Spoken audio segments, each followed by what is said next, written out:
Y'all need to chill. Y'all need to chill. The moment it hit, it said 8 p.m. Y'all were like, he's late. He's late. I'm like, dude, it's 10 seconds. What are they? They're not paying you to be late, Mike. They're not paying me at all. Unless you guys are getting paid. What? It's like, dude, guys in the live chat, calm down. We're gonna be here. I promise. This is not gonna be 10 minutes late. We're not gonna start exactly at 8 p.m. Eastern. It's like 8:01, 8:02. Can you chill? All right. Welcome everyone back to the channel for the Monday night live stream. What I had originally planned had to get postponed, probably the next week sometime. But I threw something together quickly with Than, because you guys have been asking me to look at this recent debate between Alex O'Connor, Phil Harper, and Stuart and Cliffe Knechtle, right? That's how you say the last name, Knechtle? I've given up at this point, man. Okay. And Than has been punished. He had to readjust his camera, so now it's in front of his face, so he's not just like this the whole time. I hate this. Yeah, he's always like doing this. Like, well, look, the whole reason I did that in the first place was because I always had Matt and others in the chat always talking about my jawline, and I'm really insecure, so I need more compliments. I'm not going to get as many like this, I don't think. No, not with that creeper ass mustache you got going. Man, you got to grow a full beard. Come on. What do you want me to do? Beard. I want you to be a man, and I want you to grow a full beard. Okay, that's what I want. Yeah, but then my wife doesn't like the beard, and then, disappointed. All right, well, the wife gets the final say ultimately, so you can fight her if you want. No, I won't fight her. No, I'll lose. I will lose. And this is why I have the full beard, is because my wife wants the full beard, and I'm not allowed to shave. So that's how it works. That's how it works in this world. Fair enough. Yeah. Whoa.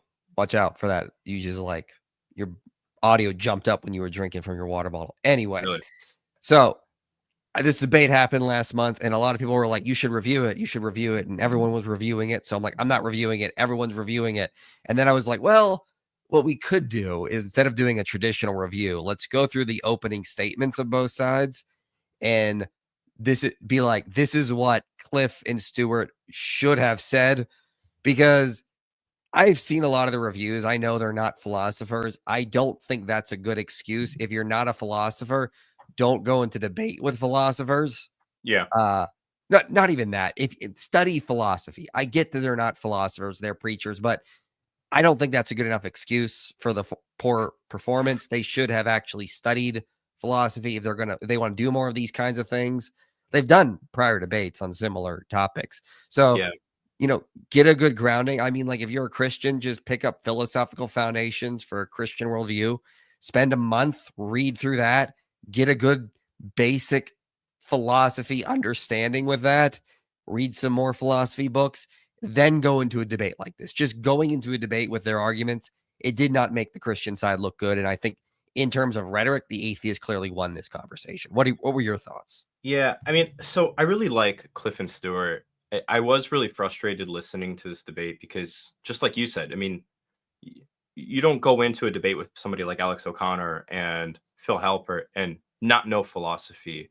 You don't go into the debate not knowing some basic responses to contradictions or a lot of the different things. They've been doing this long enough where I would encourage them to study a little bit more on some of these topics. So if they're going to debate people like that, they can actually give some arguments rather than doing the stuff that works when you're dealing with undergrad students on a college campus. If you're not going to put in that work, then keep doing the stuff you're already doing, which is super helpful to begin with. And don't debate the people that have done a lot of the studying unless you're ready to do that work. I hope that doesn't come off pompous. Does that make me sound like a jerk? No, I mean, I'm not saying they have to get like masters in philosophy. Yeah. But like seriously, just try to study the arguments. I mean, there are plenty of good books out there you can pick up. You can watch, just watch William Lane Craig's debates and just see how he does it. That's what a lot of us learned how to debate just by watching him trying to imitate kind of like some of his style and how he does. I mean, there's nothing wrong with that. That's what you're supposed to do. It's study virtue ethics, but you get the idea. It just didn't really seem like they came into this planning that. And so what we'll do, ladies and gentlemen, is what I've been asked is to respond to Phil and Alex in some way. So what I first want to do is we're just going to go through the opening statements, kind of rephrase some stuff and say this is what Cliff and Stuart should have been doing, and then we'll respond to Alex and Phil a little bit. So if you guys have any super chats, put them in now. We'll take a break and go through those in a little bit. Apollo says, high probability I'll be on Modern Day Debate this month, debating evidence for Christianity versus atheism. Definitely looking forward to learning some good tips. Well, great. That's what you're here for. So yeah, that's what we're trying to get into. And thank you for the super chat. Apollos, I know you've been on my channel commenting before. Shoot me an email if you want some time, like help prepping or anything like that. You have my email address. Yeah. Don't shoot me when I don't have time. Not that I wouldn't if I did. I don't have time. It's not gonna. Yeah. Oh, Than, I'm so busy. That's just one of the things I offer to people all the time is debate prep stuff. That's all. Yeah, that's great. That's great. I'm glad you can do that. I wish I could, but no, I'm too busy. So let's get into a little bit of this. My first issue with the debate is like they're debating, does the Christian God exist? And I highly recommend you don't agree to a debate like that, because that is, you basically give the atheist the ability to gish gallop. Yeah. Because if they can, Alex is going to do this later. He's going to be like, what about this contradiction? And then this contradiction and this contradiction. You don't have enough time in a debate to go through every biblical text. And the atheist can just list supposed biblical contradictions or errors. And like some of these can be solved in like a minute. But when you get like 10, that's like 10 minutes that you have to deal with. And that just takes up time. So it's one of those unfortunate things. It's better to debate, does God exist? Or like, did the resurrection happen? Or are the gospels reliable? General topics that support the truth of Christianity. But to try to get to the whole truth in one debate, I don't think that's practical or pragmatic. I don't know what your thoughts are. No, I completely agree. Generally speaking, a good debate topic is going to be formatted and framed in such a way where the two opponents, you can minimize the amount of things you can disagree on and maximize the amount of things you can agree on. So that way the debate topic is actually surrounding the debate topic. That's why even things like the resurrection, I don't think is a good debate topic, because that's going to go into epistemology, miracles, whether or not God exists, biblical reliability, all these other things. And it just gives the skeptic way too many avenues to go down. So even if you give an answer to a lot of the gish gallops that they have, next thing you know, they're just going to go down another crevice until they can finally catch you on something that you're just not prepared for. Right. I mean, it sounds ridiculous, but if you looked at my document for my prep with Matt Dillahunty, it's 800 pages long. And the reason why it's because that's a book. I know. That's a book. But the reason why is because there's so many important topics when it comes to the resurrection. And I'll just broaden that even more to beyond the resurrection to, does the Christian God exist? Well, now you're dealing with more topics than I can think of off the top of my head. So I just don't think it was a good debate prompt. Yeah. Kale asks, in a casual debate, do you need a source for every cited statistic? Should you expect that from the other person? If you're in like a dialogue, it's really hard to call up every single source. One of the easy things for me is I have a lot of video library. I can be like, well, I talked about it in this video, so see that. I don't remember the name of the study, yada yada. You get the idea. I'll also make notes of stuff, like potential like quotes or sources. I don't think anyone expects you to, but it is kind of annoying when I see a debate and it's like, yeah, so and so said this once. Great. Yeah. Now I want to look that up and I can't. So it is one of those unfortunate effects of debates or dialogues. You can't get everything down. Yeah. I'm in agreement there. I always just ask for the citation. If they don't have it, I'm not going to poo-poo on the person for not having it off the top of their head or anything like that. It's hard. Yeah. All right, let's play a little bit of this, and then I'll stop. We're going to start with Stuart and Cliff's opening statement, and then get into Alex and Phil's later. It's great to be here with you guys. The biblical God, the reason why we believe strongly that the biblical God exists and has always existed is, one, because of moral obligation. I don't believe in just moral feelings. I don't believe in just moral forms of potential kinds of, oh yeah, subjective feelings, my truth is my truth, your truth is your truth, that our politically correct culture espouses, at least here in the US. We hear it all the time. And so whether it's feelings, whether it's inclination, whether it's the idea of I set my own truth, you set your own, or the culture sets it, or the powerful set it, like Hitler, I don't believe that's enough. I believe that Solzhenitsyn, Martin Luther King Jr., were onto something strongly. Letters from a Birmingham jail. Dietrich Bonhoeffer picked up on it as well. Dostoevsky picked up on it. Even Nietzsche picked up on it as an atheist. That without God, if God is dead, then we are dead as well in a way, because anybody can do any old thing they want morally. So when we talk about oughts, shoulds, moral obligations, values, we get down to the point of saying, no, there really is a truth out there.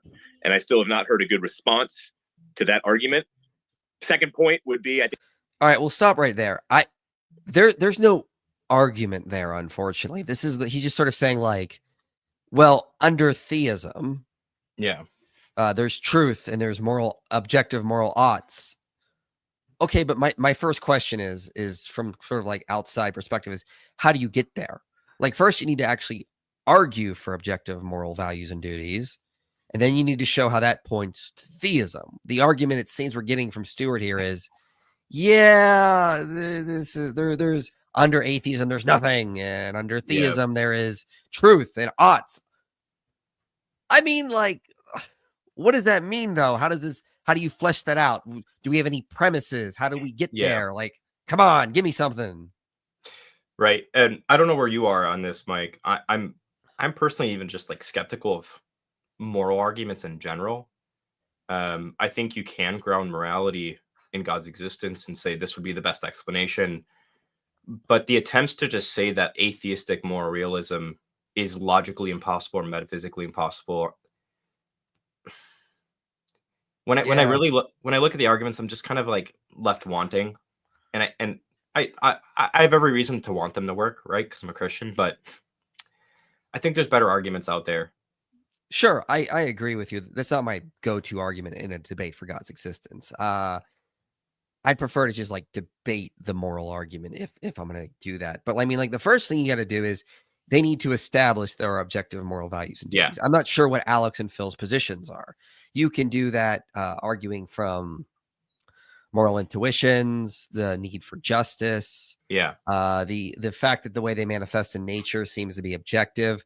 Then you need to ask now that the problem I have with like a William Lane Craig moral argument is that it just sort of says, it's the way it comes across. And I know Craig elaborates this more in his work, is that he would say something like, he goes into more, but I mean, when he just sort of presents the argument, it's just sort of like, if objective moral values and duties exist, God exists. They do exist, therefore God exists. And the audience member is going, how do you get there though? Yeah. So one of the ways that I try to do that is you take objective moral values and duties, and then you try to argue from the way their ontology is to a personal source. So I've done this in a past video. And so what you kind of do is you start with the basic idea that prescriptions don't exist in nature. Mm-hmm. They exist between agents. So I can prescribe for you a duty like to security duty or something like that. That's a prescription between you and me. If humans do have objective prescriptions, that implies there is some personal source they would be grounded in, because we don't see prescriptions existing apart from minds. Similar concept with obligations, a similar concept with the moral ideal. If there is objective moral values and duties, there would be an objective moral ideal. And the way you would describe it is as if it is an agent, because you're going to picture the ideal setting, the ideal way to act, the ideal virtues to have, the ideal actions to take. That implies some sort of personal aspect to the moral ideal. So I think if you're going to use a moral argument, you have to first argue for objective moral values and duties. Then you have to take those and go, well, what does this ontology give us? It gives us some sort of personal source, doesn't it? That would have to be necessary for these to be grounded in. The way Stuart is going about this is not this step building thing. And this is why premises are helpful. Yeah. He's not even laid any out. we don't get these steps getting us from A to B to C to conclusion. And so you got to like do something. You got to build up a moral argument. And so this is just not actually landing, I think, the argument that Stuart hopes it is landing. Yeah. In his defense too, he could just be trying to shotgun a bunch of arguments. And if somebody wants, and if Phil and Alex want to just kind of poke at it again, they can later. But he's not even giving an argument. He's just saying, like, Yeah. listen, on theism, there's like truth and there's oughts. Oh, okay, but that's assuming theism is true. You would Yeah. get those things. You're not taking the objective oughts and truth and then arguing for theism. It seems as though Stuart is actually, and I don't think this is intentional, but it seems as though he's arguing in reverse. He's starting with theism and then saying, this is what we get in it. Okay, Yeah. but that's not arguing for theism. Yeah. The lesson here definitely is going to be to at least just give some premises and draw out the conclusions and give some arguments that actually support your position. When I first listened to this, it felt very preachy rather than kind of giving us a systematized argument. Yeah, pretty much. And that's just not going to work in a live debate. I think there was a great beginning, and I think that there is a linear perspective that we all espouse, whether we want to believe it or not, shown through all books, many movies, the literature, even many of the narratives that we get in the media, as skewed as they often are, which is a linear approach, which the Bible espouses, the biblical God espouses, where there was a great beginning. All other worldviews at the time were cyclical for the most part, and there was no linear progression. But in the beginning, the Bible starts off right in Genesis with that important form of language, that there was a great beginning. We understand starting in the 1920s. We obviously in the Okay, before we move on, I just want to make a couple notes here. For one, cultures having cyclical views of time is completely independent of if the universe had a beginning or not. I know he's trying to say, well, the Bible got this right. Yeah. And it's like, first of all, I don't think Genesis 1 even is about an absolute beginning. I think that's been translated. So there's an easy way to, there's an easy way to poke something translation? there. Yeah, I do. Okay. I think other places talk about an absolute beginning, but not Genesis. Yeah. But so that's a mute point. But regardless of what other cultures said, that's not going to actually argue that the universe does have a beginning. Because as Phil's going to bring up later, there are a lot of cosmologists who don't think the universe had a beginning. Now, what they mean by that is not really what Stuart and Cliffe are saying or what William Lane Craig means by that. And there's an issue with what these different cosmologists mean, but it's like, this isn't even getting to the point. Just because the Bible teaches there was an absolute beginning and other cultures didn't. Yeah. This is not even helping your argument. 1915, you had Einstein with the fudge factor trying to say, no, the universe is infinite. But again, the biblical God, unlike Zeus, unlike any of the other gods at the time and post after the biblical God as well, it was a cyclical type of deterministic, almost Hindu form of God. And you need God, you must have God. And ultimately, I land on the beauty of God. That's why a big part of the reason why I believe in him. I think okay, that was, I mean, I'm sorry, but that was nonsense. I have no idea the argument he's trying to make there. Like, there's so many things he's saying that I think you could reframe what he's talking about into the form of an argument. It's just, he's not doing a good job of making arguments. He's just kind of, he's doing what, in my experience, a lot of TikTok atheists do to me when I go on a live stream or something like that, where they'll just throw data at you without making any inferences. And I think that's what he's doing. Because here's my attempt to restructure what he just said into the form of an argument. Something like, if God exists, you would expect him to reveal himself in a way that seems beautiful to us, because aesthetic goods are going to be things that motivate us to believe something's true. The Christian conception of God is aesthetically beautiful. The story is beautiful, yada, yada, yada. Therefore, this is evidence that the biblical God is true, or something like that, right? He could be trying to do something like that, but he just didn't make those inferences or anything like that. Yeah, the way I would rephrase this is sort of like you want to argue from the beginning of the universe. Great. Okay, first you need to differentiate between classical space-time and like quantum processes. Yeah. So yeah, classical space-time has a beginning. The Borguth-Vilenkin theorem shows that. The question then becomes is what caused space-time to begin? Okay. Could it have been an immaterial thing? Well, then you have to ask how it got itself to bring something else into existence. It's far more likely that sentient things bring other things into existence without being acted on. I mean, this is just a basic off the top of my head. How would I rephrase this for a layman audience? Something had to cause the universe to begin. Okay. The universe can't cause itself. It's not a sentient. Excuse me. So then the question then becomes is what caused the universe? It could be another bigger, greater, non-sentient thing, but then you just have to ask what caused that. What was the first cause of all things? Well, the first cause has to be able to cause itself to do things. That sounds more sentient than non-sentient. This is what we call God. That's a better explanation than something non-sentient. Okay, that's all he has to do.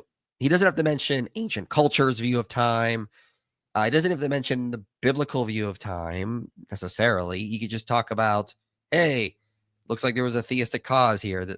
What got everything going? What was the first cause of everything? That's all you have to talk about. You don't have to go into deep philosophy, just simple logic you can even use with man on the street kind of stuff. Yeah. All right, let's continue on, and then we'll get to some super chats. We all want grace. We all want forgiveness. We all want to push for things like human rights. Look at the social movements in this day and age. We all want. I mean, like, this is easy to respond to. Does Satan want that? I mean, not all creatures do. That's not. I mean, there are humans that are going to disagree with that. I mean, like, I don't know about that. A form of justice for all. When I'm counseling those who've gone through spousal abuse, who've gone through the death of a loved one from ODing because of a bad drug dealer who laced the drugs, I get to see it. He gets to see it all the time. Our experience tells us that this is an unjust world, and everything pulls us to the scales of justice. And we needed a judgment day in order for justice to truly win. And we want eternity. Eternity is set in the hearts of man and woman. And I believe strongly, again, from my experience, that our hearts are restless until they rest alone in you, O Lord, like Augustine talked about. All of that fits my experience. And so this is not just an intellectual game that we're playing in our minds, whether it be philosophical or theological. It gets right down to your very experience of things like free will, consciousness, things like beauty, things like a judgment day. Will there be one? And protagonist, antagonist of just about every story talks about there being real evil, there being sacrifice, and ultimately good will triumph. So that's a big part of the reason why I believe in God, based off the intellectual evidence as well as my own experience. So this just seems like an ad populum fallacy. I mean, I don't think it is directly, but it's sort of bordering on that. Like, well, listen, hey, everyone, we all want justice. All these stories have been written about ultimate justice. Doesn't that show? I mean, like, no, it doesn't. Like, I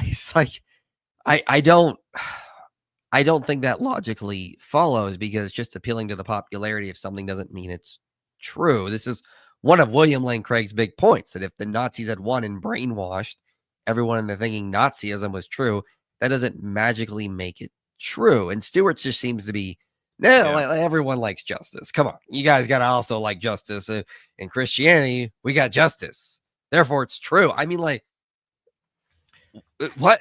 I'm trying to like piece an argument here, and I can't like get it out. Yeah, I think what he's trying to do too, especially, which I don't think is a good move, again, because you're in a debate, you're not preaching, Right.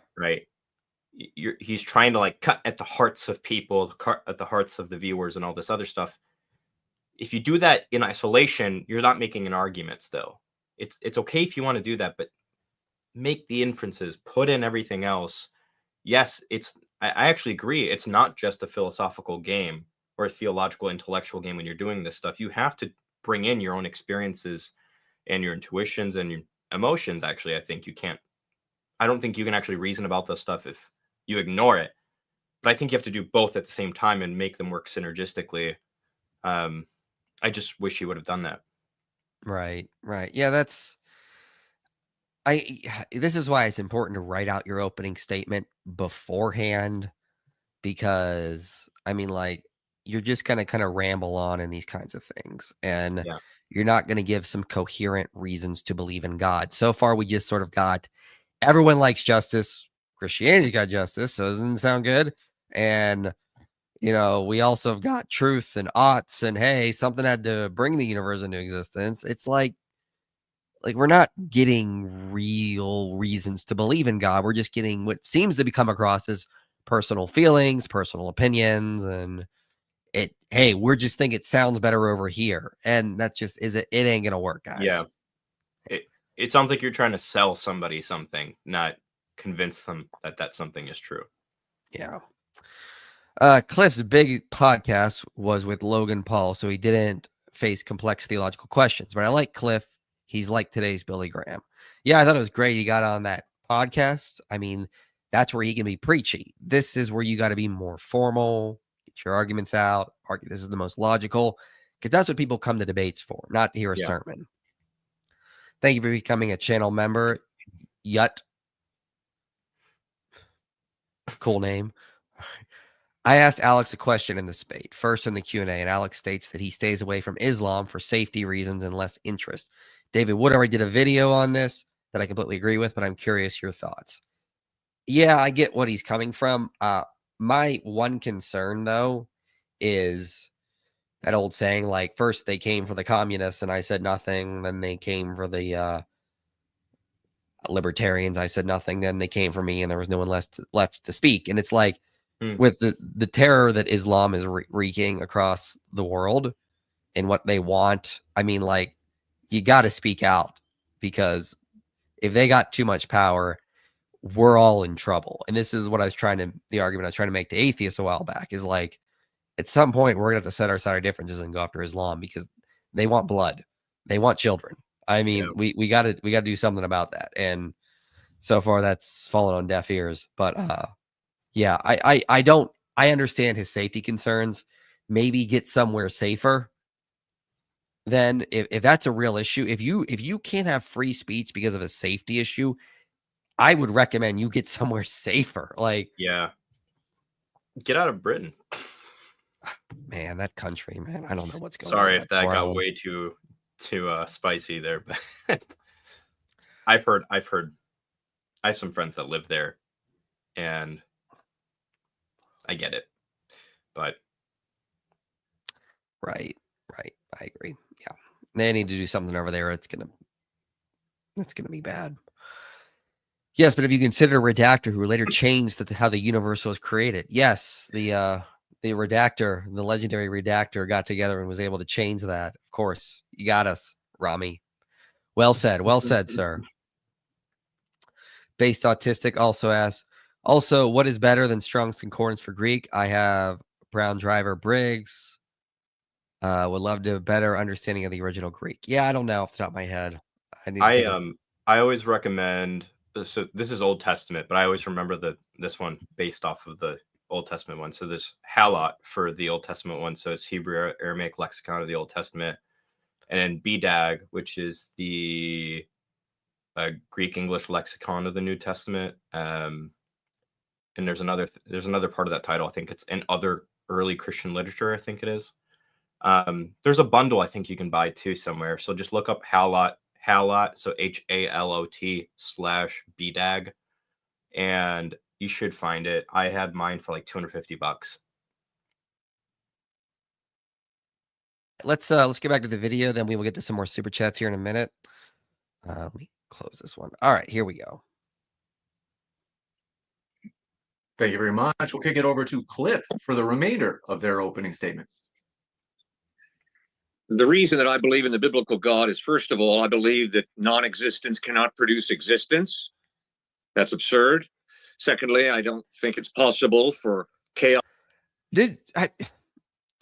I think if I was an atheist and I heard that, I'd be like, I don't believe non-existence can produce existence. What does that have to Yeah. do with God? Like that This is it's one of those is Cliff typical, like, apologetics talking points that's really frustrating for me to listen to, Yeah, because I agree.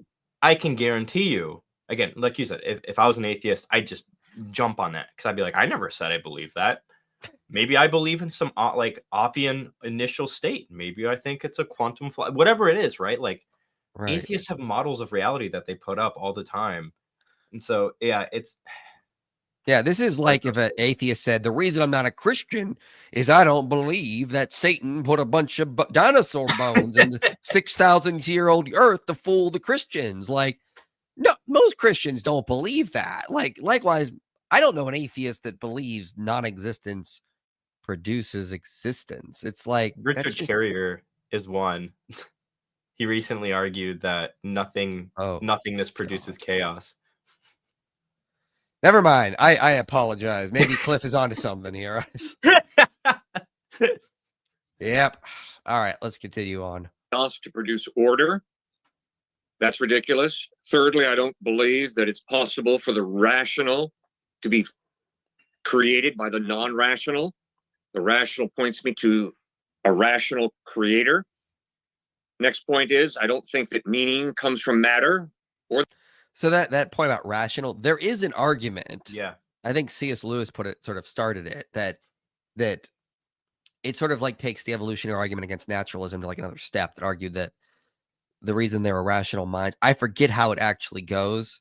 There's a great book called C.S. Lewis's Dangerous Idea that covers it in more detail. It kind of does argue that, but I think if Cliff would actually spend some time developing that argument, they might actually have a good point. But he just sort of Yeah. says it and moves on. Like, but I want more. Like, there needs to be more substance if you're presenting Yeah. this kind of stuff. or that love comes from matter, or that free will comes from matter. Matter is simply matter. And when I observe people, when I experience life, I'm convinced that there is more to reality, there's more to you, there's more to me than simply complex chemical reactions, than simply matter. Then when I look at Jesus Christ, I begin to understand. So I mean, like again, there are atheists who believes there is more than complex interactions of matter. Yeah. There are I was gonna various, say, you could be a panpsychist. yeah. You But could again, I just don't know if Cliff Nope. knows what panpsychism is. No, probably not. I mean, like there are various things you could argue, and property dualism being one of them. I mean, like Mhm. there's so like this is just this. None of this is actually evidence for theism. No one has presented why this data is better explained by a god than many other theories out there. Yeah. Understand that indeed he is reliable. No, I cannot prove God. I cannot prove Christ. That's not the question. I can prove almost nothing in life. Rather, the question is, in light of the evidence, what is most reasonable, what is most plausible to believe? And when you look at the historical evidence of the way Jesus lived, taught, died, and rose from the dead, I think the evidence is rather clear. He is trustworthy in a way that none of the options are.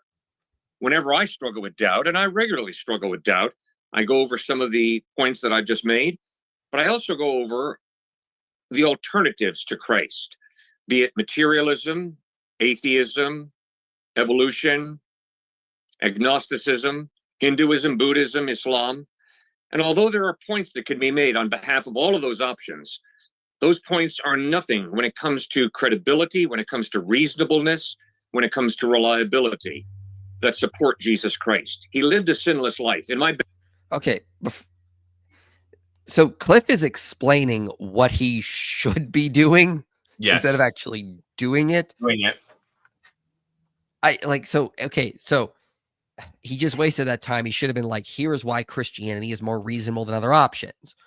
One, resurrection. Yeah. Two, I mean, like, go through your reasons here. Like, instead, he just sort of like does another layer out, and he's like, well, when I doubt these things, I just sort of go through. I feel like Alex and Phil are like, okay, but what are those reasons? Like, give Yeah. us those reasons, and he's not doing that.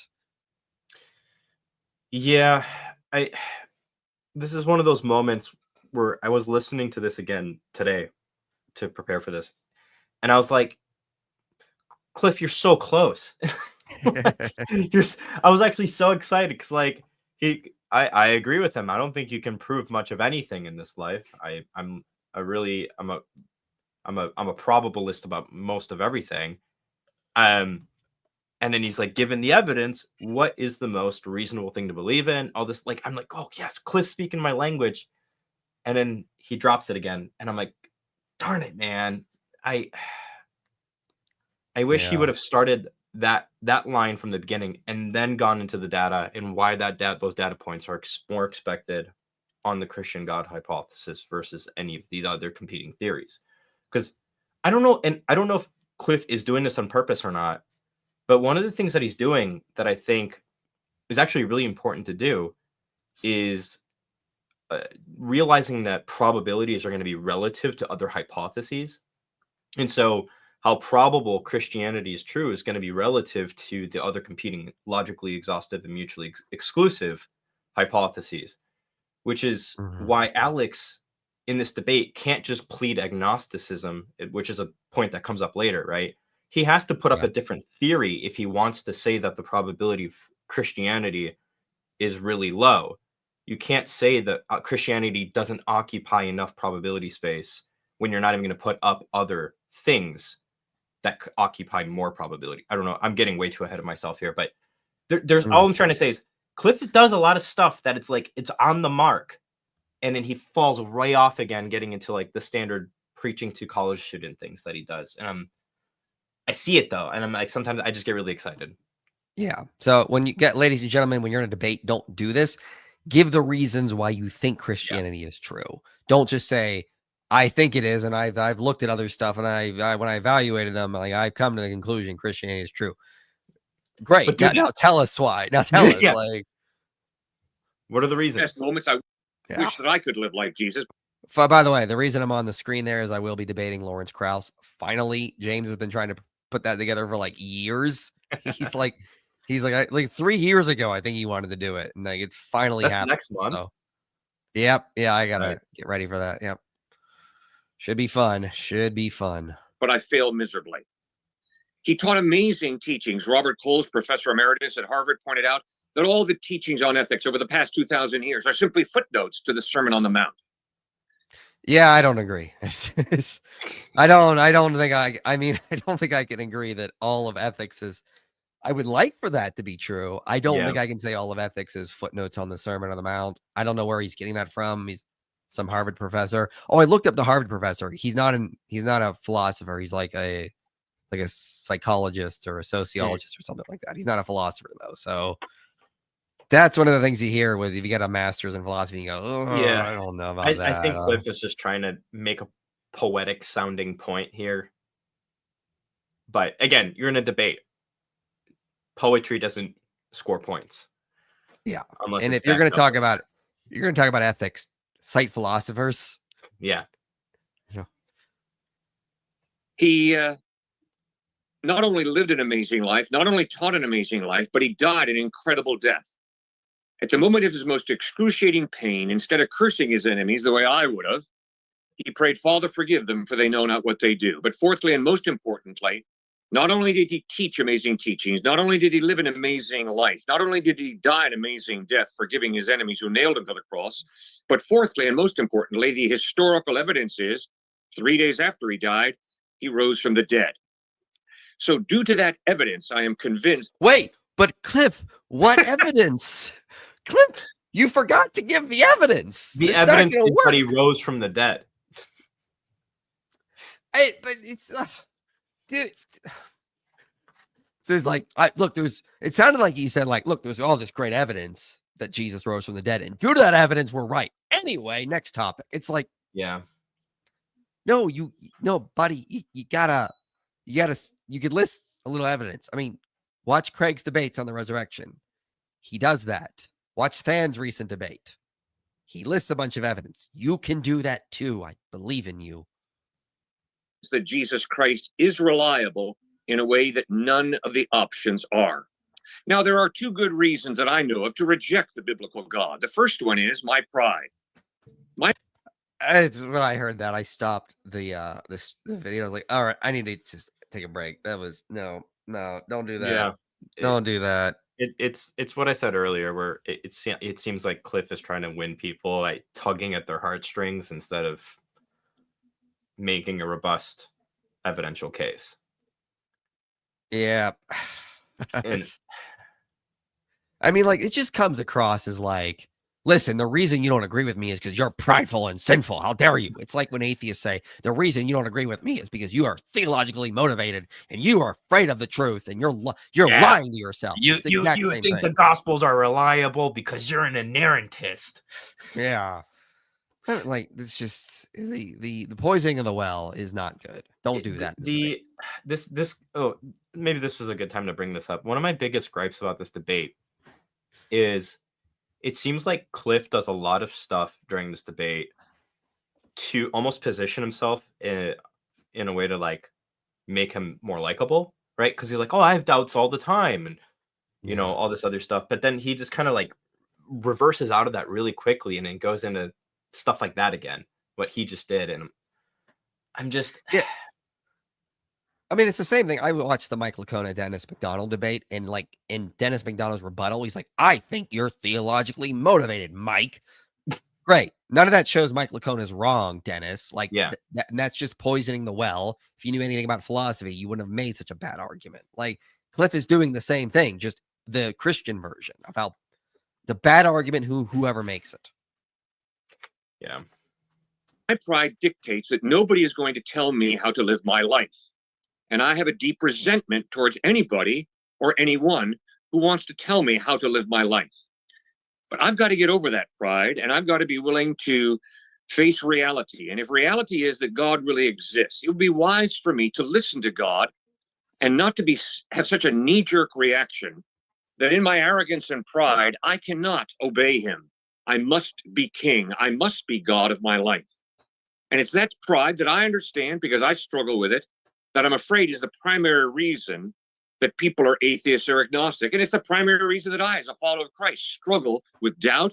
I struggle with obedience to Christ because I think I have a better way. Cliff, you should have just came out and said, listen, the reason you guys don't agree with me is you just want to sin.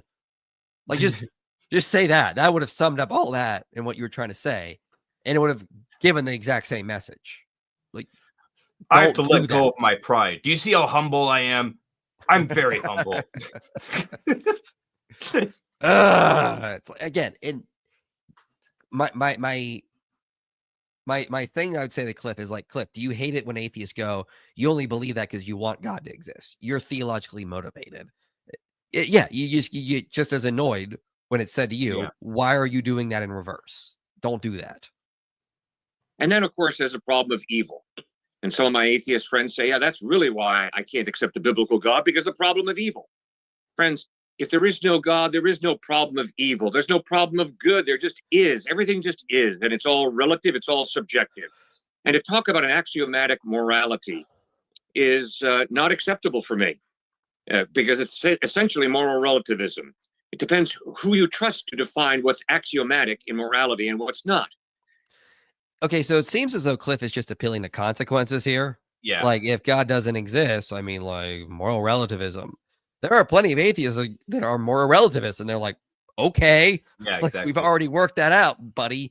Just because the consequences of something not being true are not favorable doesn't mean that that thing is not true.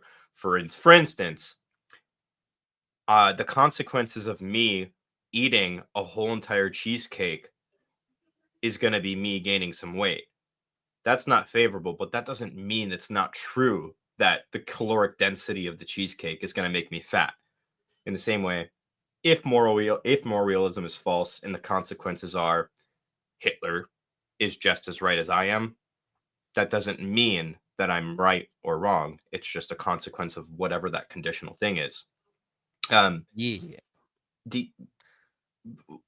other thing is like about, did you get the point that I was trying to make with the axiomatic morality thing here? I couldn't find a charitable way to. Nope, I was lost as you are. I would say if I was going to try to like rephrase this, he's trying to like do what I think he wants to do is a reverse argument from evil that like C.S. Lewis did. Like, okay, well, if atheism is true, there's no reason that evil and good should exist, but we all sense that evil does exist. Doesn't that imply an objective source of good? Yeah. He could develop an argument like that. It's not my go-to, but there's a way to do it. The way he's doing it is appealing to emotion, appealing to consequence. It's fallacious. He could do something like this. Like, listen, you think evil debunks God's existence, but if you accept that there actually is objective good and evil, where are you getting that standard from? How are you able to say a line is crooked? What is the standard to say that something is crooked? Doesn't that imply there is some objective source that can tell us there is good and evil, which we would say points to God? So you could build a moral argument out of there. He's not doing that, though. And that's the problem with his reasoning. It just doesn't get him to where he wants to be. Yeah. The last thing, too, is this whole line of reasoning where basically if you're an atheist, if I'm being Cliff, right? If you're an atheist, you can't really use the problem of evil, because to use the problem of evil, you need to believe in objective morality. But if you can't believe in objective morality, if you're an atheist, because that can only be believed in by the theist, yada, yada, that type of line of reasoning that Cliff's doing here, I don't really think that works. Because if they're giving a logical problem of evil, it's going to be an internal critique to the worldview that us Christians have. So they're trying to point out a contradiction between God's existence and some event or thing that we would consider evil if objective morality is true. Or if it's an evidential argument, all they're trying to say is, hey, if you believe these things, these properties, pain, this event that happened is intrinsically bad, and you have no good reasons for why God would allow or permit such a thing, then that thing is going to be evidence against God's existence because it's not expected on the condition he exists. So the atheist doesn't have to believe in objective morality for them to run the problem of evil in the first place. Correct. I don't do this type of reasoning that Cliff just engaged in here. It's not a good argument. So it's either moral relativism or there is some type of objective morality, because there's a mind that creates and defines that morality. That is such a false dichotomy. I missed that. What did he say? He said it is either moral relativism or there's some objective source that creates morality. I'm like, No. or it could be emotivism. It could be error theory. It could be natural moral realism. I mean, like, there are options. This is a There's false so dichotomy. many options on the table. Yeah. Long before this human mind ever existed. When I look at Jesus Christ examining the human dilemma, we're all created in the image of God. We all have a whiff of glory, a scent of glory in us. We also all... It just made me think, what's that smell? I got a whiff of glory. It just came through. I don't like that term. Don't use that.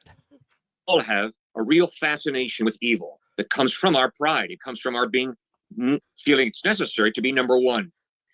And when you begin to grapple with, we all have a whiff of wretchedness in us, but we all have a whiff of glory in us. He should not be using It's just me. I just got out of the gym. I'm sorry. Oh, that whiff of wretchedness is coming through, Than. You got to do something about that. Created in the image of God. And the image of God is crucial. It's one of the most important ideas that the Bible communicates, that we all have intrinsic innate value and dignity, because we all are created to reflect the character, the goodness, the justice, the integrity, the compassion, the forgiveness, the love of the God who's been eternally existent and who is very real and very personal today. So that is why I follow Jesus Christ, not because I can prove him, but because he is the most reasonable, the most plausible option that we have before us as thinking human beings. Thank you very much. And of course, Cliff did not tell us why it's reasonable. He just said that it is. Yeah. And a lot of I believe and I think statements, but no reasons why the things you believe and think are true. Yep, that's where we're at. All right, we'll get to some super chats before we get on to the next part. Would you guys recommend morality as an internal argument premised on the soul? 2, prove God is evil. 1, has to show a contradiction with Christian morality. I don't know if I understand this argument. I don't know if I get this, and I don't know the connection. The number 2 is supposed to be the word because he ran out of Oh. space. So to prove God is evil, one has to show a contradiction with Christian morality. I Correct. see. If they want to give a lot, yeah. So that the same thing I said earlier. If they want to show a logical contradiction, yes, they have to show a contradiction within the entire system of belief that the Christian holds to. Right. But that's just if it's a logical problem, not a probabilistic one. Thank you for becoming a channel member, Wesley. Oh, my sweet Wesley. Than, as much as I love you, I do not understand why you would join Cameron and mostly argue against Alex in the debate. That was the review you Alex did on was wrong. Capturing Christianity. Yeah. Yeah, because I think Alex said a lot of Phil and Alex said a lot of false things in the debate, and a lot of their arguments, in my opinion, just fall flat. Yeah. And I gave responses. We gave a lot of responses to those arguments. At least I did.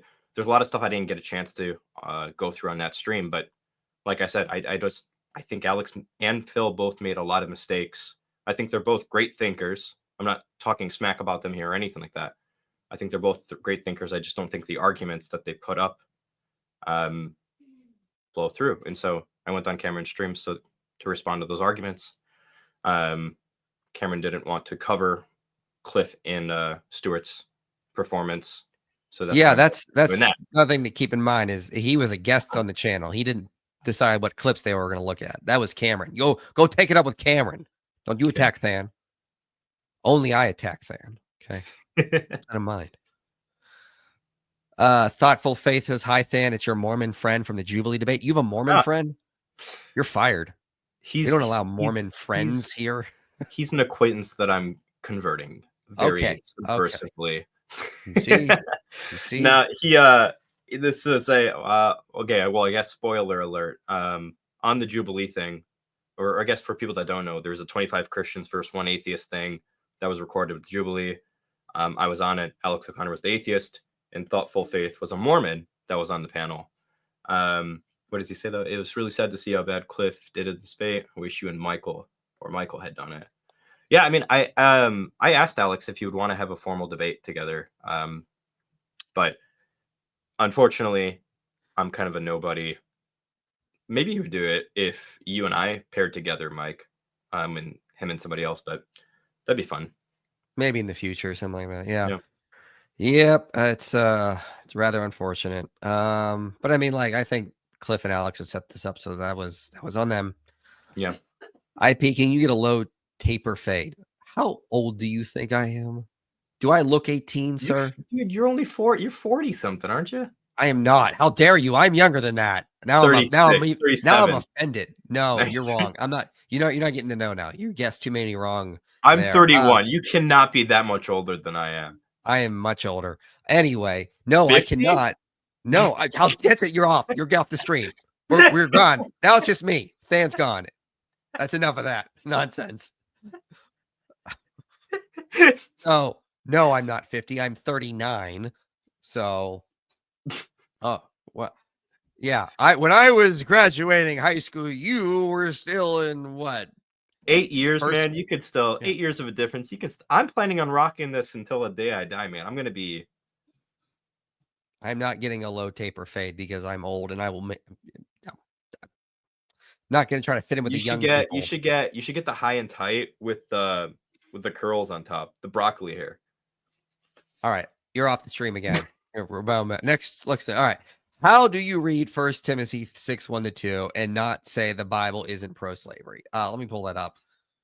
Isn't that the slaves obey your masters so that is that verse? I don't remember off the top of my head.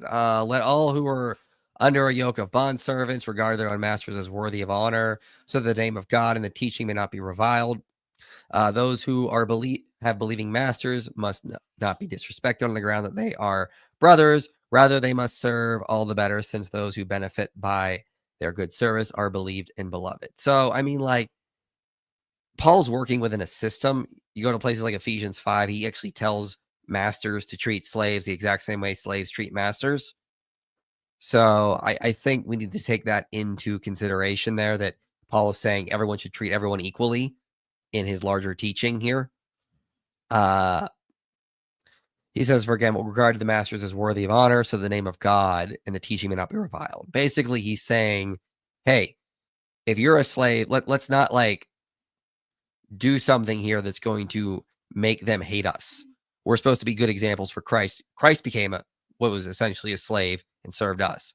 We too can serve others if we are in those positions, is just generally what he's trying to say here. I don't think we need to get too much into that.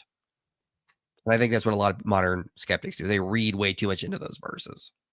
Yeah. Any thoughts on the growing trend in the apologetic community to focus on inter-Christian dialogue? Specifically, what are your thoughts on dialogue on salvation being found in a specific church? Yeah, I don't agree with that. I'm very ecumenical in my thinking. Yeah. I think that's just going to hurt the church. Unfortunately, yeah. I don't think our culture in America or around the world in general right now, I don't think our culture is in a place where we need to give non-believers a show about Christians fighting each other on stuff that we don't need to fight each other on. Yeah, it's coming from a lot of like trad people and Christian nationalists who are just obsessed with power, unfortunately. It's not going to be, I mean, Christian nationalism is just worshiping power at the end of the day. Yeah. Begging to see humility that the cross demands be displayed. That is far better evidence than any intellectual argument. With gentleness and respect, brothers, like you, Cliff isn't perfect. I don't think that's an argument. I mean, like, yeah, that's, you need to wait, let me make sure I'm interpreting this right. Begging to see humility that the cross demands be displayed. That is far better evidence than any intellectual argumentation. But Cliff and Stuart are in a debate where they're asked to present actual evidence, not just give their lives and their own humility as evidence. They're asked to actually give evidence. So this is a different thing. I mean, they're not saying, hey, let's study my life for the next 10 days. No, they have set times where they have to present arguments. Yeah, we're, and to be clear, we're not saying we're perfect here. In fact, I'd sooner have somebody like Cliff giving a sermon or something like that than me. People in front of a congregation or in a church or anything like that, they don't need some weirdo that can only think in logic half the time to talk about how to live their life and how to apply Christian theology to their life or anything like that. And so this isn't a stream to make fun of Cliff or anything like that. This is us just offering corrections on a lot of the mistakes that was made, because unfortunately Cliff and Stuart went on a huge platform on a debate that has lots of views, and unfortunately they made mistakes that make Christianity look bad. That's the consequences of going up to a debate and not being prepared to debate philosophers. And so this has to be unfortunately called out and corrected.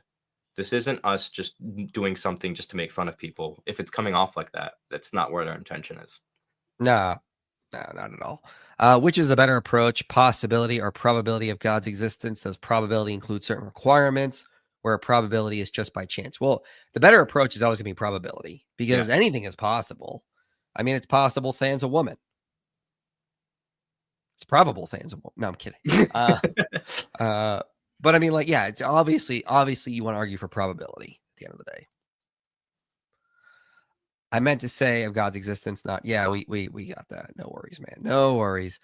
Why couldn't Oppie's contingent uncaused initial state model of atheism be causally described as existence from non-existence?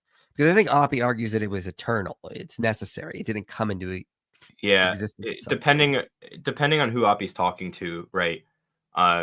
These aren't going to be things that come into existence. The initial state's going to either be like a brute fact or some sort of necessary state, depending on who he's talking to, because his methodology is to parrot whatever model he's going up against, to kind of just show that his view is simpler and can explain the stuff just as easily.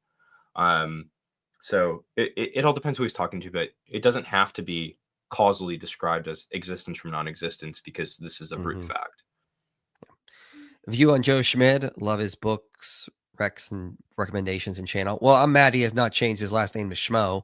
I think that'd make him much more popular, and he has not done that, despite all the emails I've sent him. Very disappointed.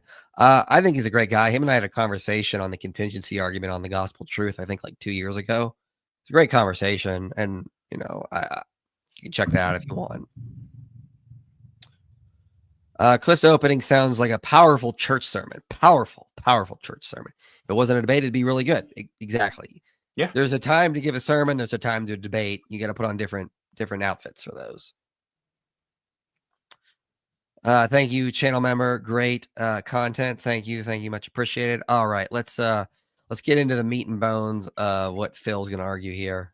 Let's dive right in. Much for that opening. Folks, if it's your first time here at Modern Day Debate, I'm your host, Dr. James Coons. I want to let you know our vision is to provide a neutral platform. All right, shut up. So I'd like to thank Stuart, Cliff, James, and Alex for this event.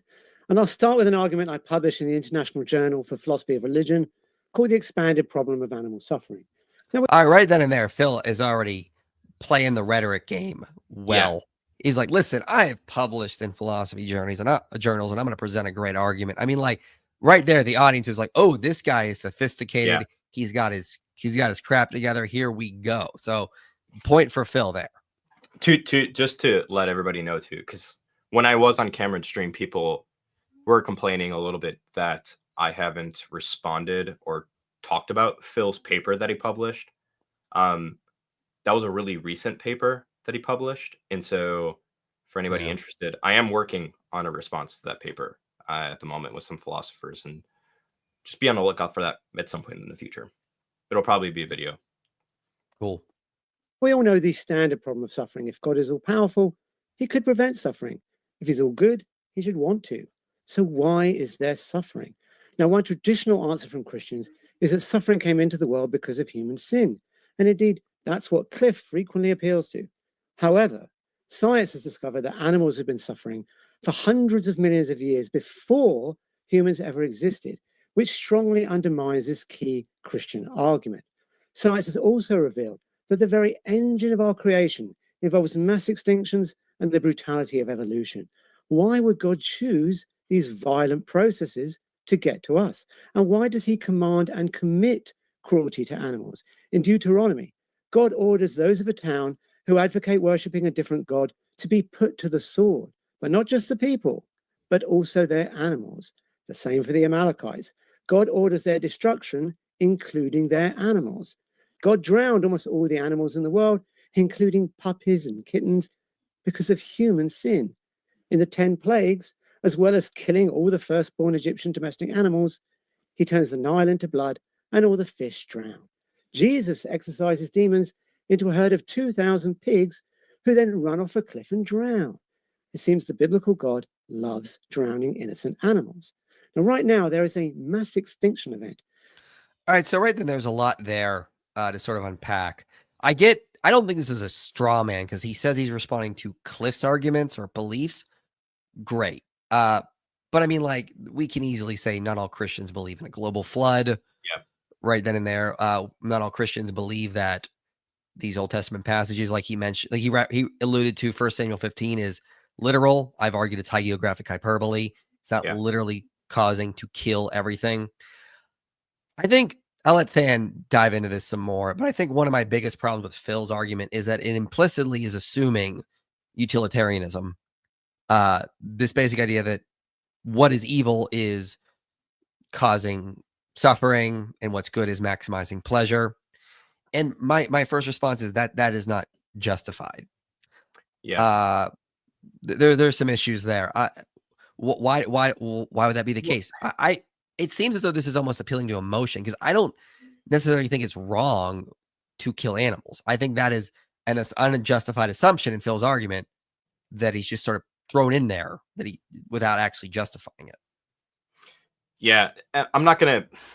There's so many. I'm not going to get too deep on the weeds on this one here, but I'll say this: if you haven't read Trent Doherty's book, The Problem of Animal Pain, a theodicy for all creatures, great and small, it's a must read if you're going to talk about the problem of evil in general.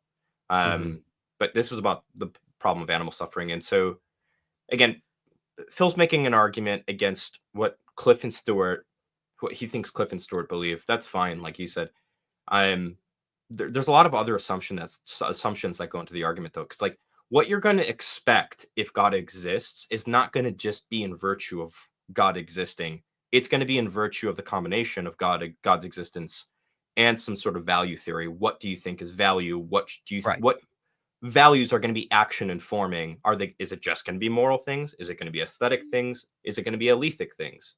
Because philosophers talk about the true, the good, and the beautiful. And so the main point here is what we're actually going to expect to see, and what the shape of reality is going to look like given God's existence is going to be based on or contextualized on what things are valuable and what's true about value.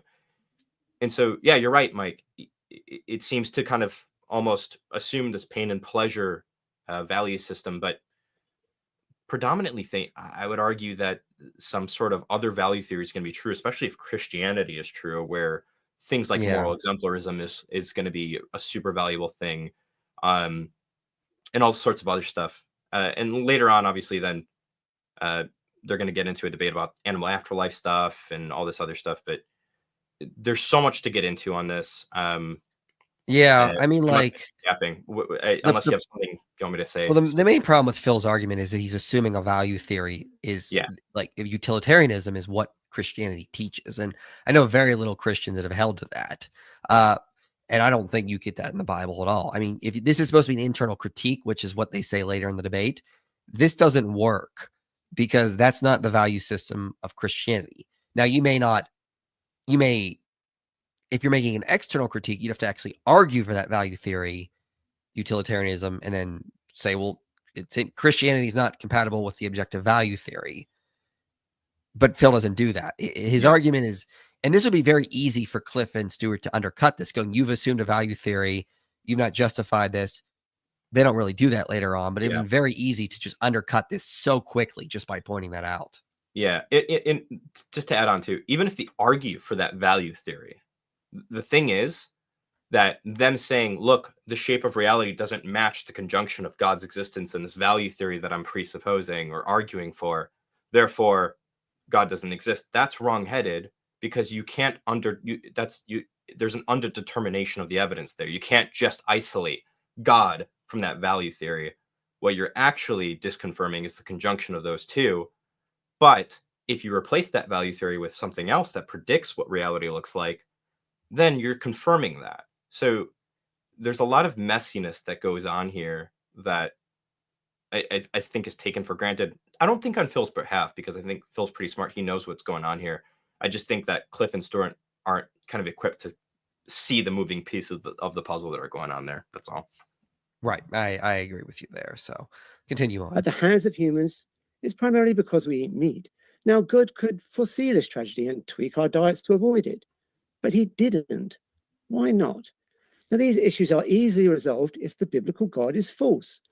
So why didn't God tweak our diet to not need meat? My response to this could actually be, this might not be possible, logically speaking. I remember I was talking with Tim Howard and he said, like, natural laws, natural things also have to follow logic. Like, there were only so many subatomic particles you could remove from an atom that's iron before it's no longer, like, you can't be like, you can't say like God could create an iron atom that has the same amount of protons and neutrons and electrons as a hydrogen atom. Well, no, logically it'd be hydrogen, not iron. So like there aren't the natural things also to follow laws of logic. And my question would be, is there a way to actually, within the laws of nature, to create big brains, humans, through an evolutionary process where you get us to where we are without getting sustenance from meat? Yeah, it might be, but I think that you'd have to have some sort of supernatural intervention. Right. Well, so what you're poking at here is, let me kind of preface this by saying this. I don't think this is a full explanation for animal suffering or the problem of evil or anything. It's just a puzzle piece, right? And it's called the nomic regularity theodicy. And the basic idea is like what you said. You're just going to have fundamental laws that the universe abides by, and the only reasons why God would intervene are going to be places where he suspends those things or interacts with the world in such a way that it wouldn't occur. In other words, miracles, right? Had he not intervened. And the whole entire point is, well, God would want to create a universe where there's gnomic regularity, because if there's not gnomic regularity, we can't learn things about the way reality abides.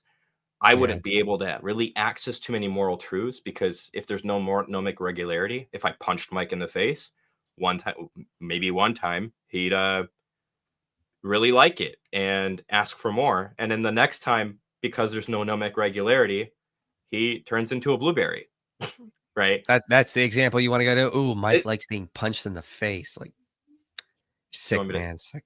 Yeah. Okay, if I hugged Mike, it would hurt him. It would. And if I hugged Mike, he would feel loved. Is that better? No, I'm not happy either way. just Anyway, never I get the point you're making about the regularity issue there. And also he still is not justified that animal suffering is necessarily evil. It seems like it's almost like an appeal to emotion. We don't like those things, therefore they're evil. And he's not directly saying that, so I'll give him credit there, but it just seems like that's the implied result he's trying to get, unfortunately. Yeah. Then it's no surprise that both the Bible and nature are so cruel to animals. Now, theists sometimes reply to this by running the moral argument, but this depends on trusting our moral intuitions. And if we can do that, then we should reject the cruel biblical God. And if we can't, then the moral argument fails. Either way, God fails. Now, the cosmology. So my response to this would almost be like, well, what moral intuitions? Most of our moral intuitions come from Christianity today. You go back and you study ancient cultures. They thought it was perfectly normal to expose infants on the hillside, especially if they were deformed. That was a good thing to do. Like use children for sex and all sorts of things. Like I just read a book, like how children became people. So by O.M. Baki. The other thing I just want to point out here is he said, if I think I heard this. If I misheard this, just correct me. I think he said something like, well, and if atheism is true, none of this is too surprising.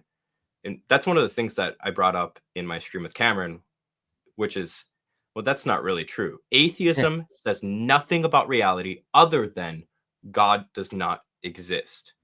And so what Phil's doing here is he's shoving all these things that Mike and I would, and I'm assuming Cliff and Stuart too, right? He's shoving all this stuff into his background knowledge that I would argue is going to be actually evidence for God's existence in Christianity.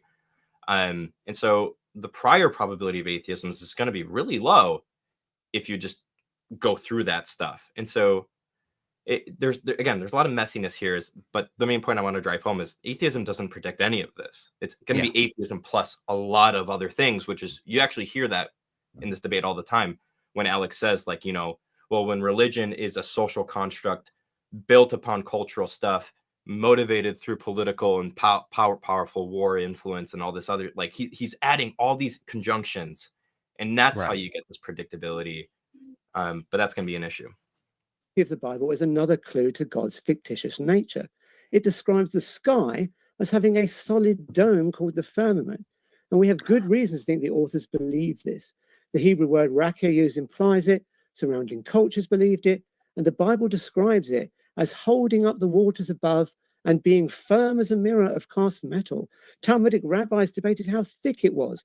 I mean, this is such a hit and miss. It's like, dude, Spacek theory solves all this. I mean, like, when we say the sun is rising, do we actually mean the sun is moving? No. Like when I say I got a gut feeling, do I actually think feelings are in my gut? No.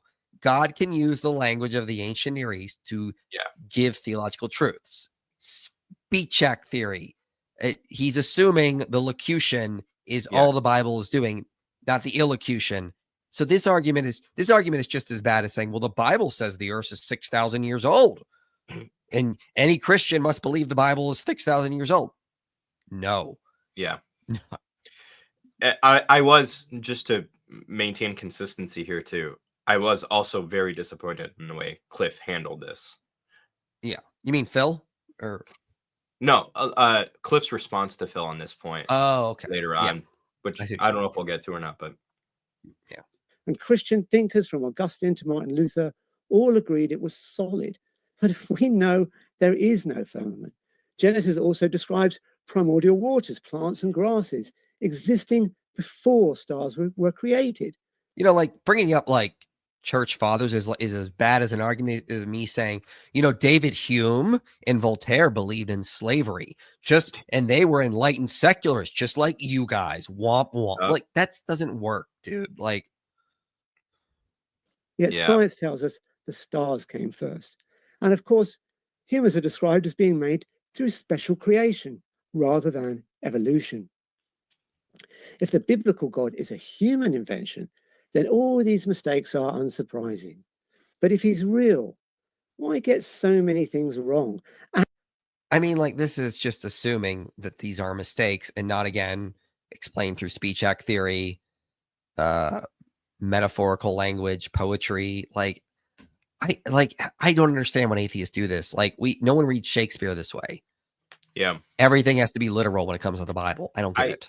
I the way I kind of phrase this sometimes is I almost feel like atheists come to the Bible and treat the Bible the same way Muslims think about the Quran. Yeah. It should not, like, Christians typically believe at least some sort of dynamic view of inspiration of the Bible, which means we're not going to be surprised when we see idiosyncrasies in ancient Near Eastern tracks and all this other stuff in the text. So I'm just, well, it's not only that. It's like, I mean, like any literature, you would expect metaphors, hyperbole, poetry. I mean, like, I don't understand why the Bible has to be ultra literal here. And like, that's the only interpretation. Most theologians over the past 2,000 years were not biblical literalists. yeah. Like in Galileo's day, they weren't. Like, they weren't biblical literalists. Like, that's a big misconception. I mean, you'll go watch Tim O'Neill's channel. He's an atheist. Yeah. He's pointed out so many times. Like, stop assuming that the theologians 400 or 500 years ago were like the fundamentalist Baptists today. They never were. Yeah. This is just taking one very specific fundamentalist view and assuming that's Christian history. And that's just not the case. Augustine, the guy he just quoted, said Genesis 1 is not literal. Like, it's allegorical. He didn't even think the days were actual literal 6 24-hour days. And make the same mistakes as surrounding cultures. If Genesis were right, maybe Christian distrust of science wouldn't be so high today. And this has consequences. Atheist acceptance of climate science is double that of Christians and triple that of evangelical Christians. This could be Christianity's most horrific legacy, turning many people away from science and thus contributing to a climate catastrophe. God could have easily avoided this by guiding the text to have less errors, but he didn't. Yet again, a fact well explained if he doesn't exist. Now, I'm going to stop there. I'm going to put some slides up here because that was just incredibly inaccurate in so many ways. So research done in the United States and a cross-cultural investigation has found that religiosity, specifically Christianity, is associated with more pro-friendly environmental behaviors. In fact, Oh boy. Mike, if you can hear me, you're frozen.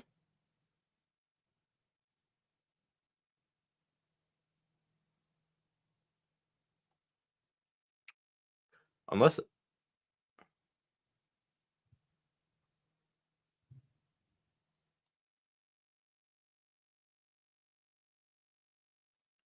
wait, am I frozen or is Mike frozen?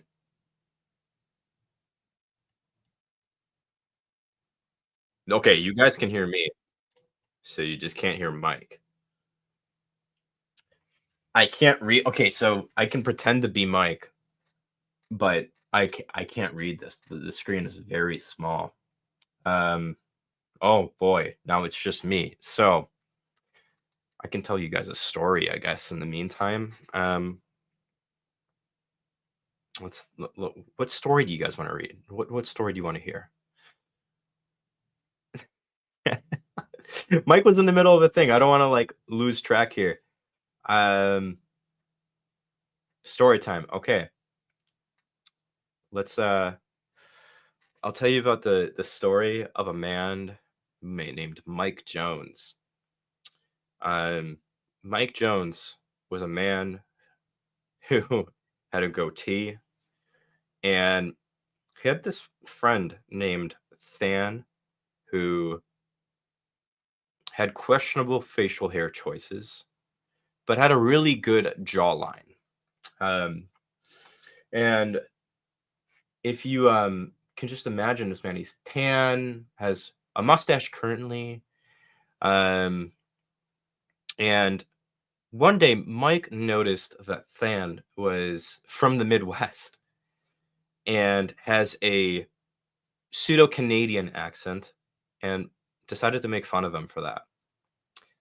Well, Than, his feelings got hurt after that, and then he decided to make fun of Mike because he's not as buff as Than. Than also likes to go to the gym a lot, and he's very strong relative to his body size. Than weighs about 160 pounds. I can't believe I've gone. I didn't expect this to last so long. Than weighs 160 pounds, but can squat 405, bench 315 ish, and hasn't deadlifted in a while because he hurt his hip when he was a firefighter.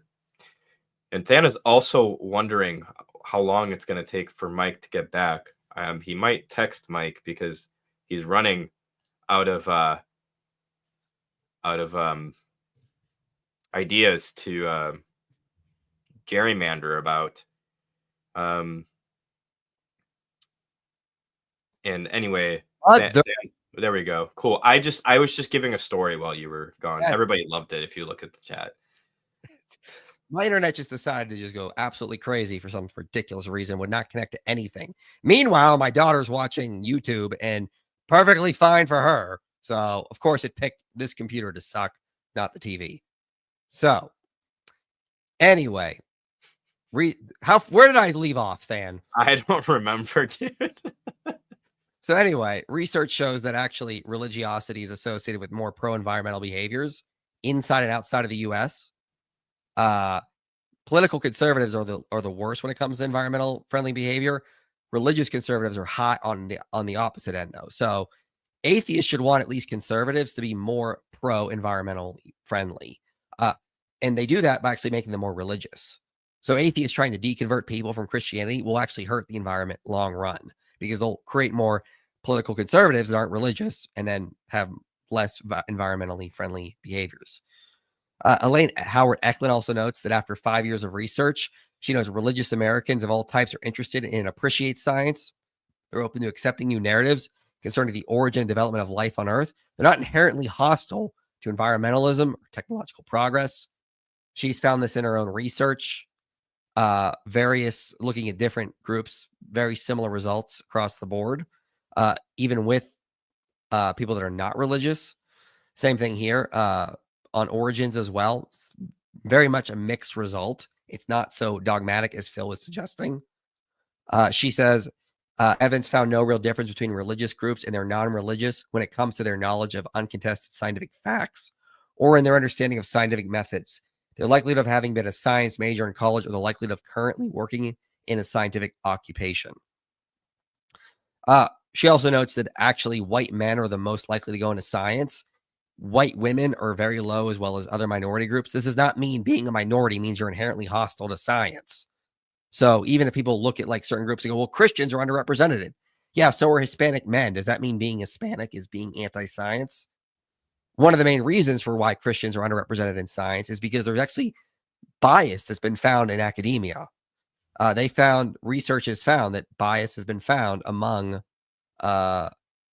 professionals against people that are professing Christians. And study 2 did not find any bias, but in the actual paper, study 1 and study 3 did find biases. Other research has found there's no documented bias against Christians among science and academia, but Christians tend to be more attracted to helping professions, and so they're not going to go into be scientific teachers. They tend to be favoring more professions in health, medical, that kind of thing. And so that's something to keep in mind. There is documented bias against Christians among science and academia. Christian parents encourage this line of work that's more into helping professions, and Christians are often negatively stereotyped about their work in science. David Hutchings, who's a scientist, and James Ungariano, who's an historian, wrote this great book here. They have this great quote. They say, one of the group's conclusions is particularly enlightening. Highly religious students who thought evolution is atheistic were less accepting of evolution by all measures, compared with highly religious students who thought evolution is agnostic. This is interesting. It seems that Jerry Cohen and company might actually be shooting themselves in the foot. Maybe if they really want religious people to accept evolution, they should stop insisting that evolution is irreligious. And the point of the last chapter of this book is that atheists have sort of manufactured a conflict between religion and science by constantly making science anti-religious. Yeah. They've convinced religious people that science is fighting against them and it's going against religion. So their point is the reason why a lot of Christians are against evolution is because atheists keep telling them this. Like they're manufacturing this conflict. Also, Rebecca McLaughlin says the narrative that presents science as antithetical to Christianity is part of what is keeping underrepresented groups out of the sciences. So a lot of people don't go into the sciences because they see it as being anti-religious, because hardcore atheists like Jerry Coyne and others have been pushing this narrative. So to respond to Phil, it's not God's fault. A lot of this is actually explained as actually Christianity is not anti-science. A lot of the bias in scientific academia is pushing Christians away and making them anti-science. Maybe he should talk to his own atheists about this. It's not God's fault. Right. Yeah. To make a little sense of that, here's an attempt at an analogy. I mean, like, imagine your local library, right? And you hear this rumor that your local library actually just houses a bunch of books that hates men with mustaches that are tan and have a pseudo Canadian accent. Like, the books are all about that.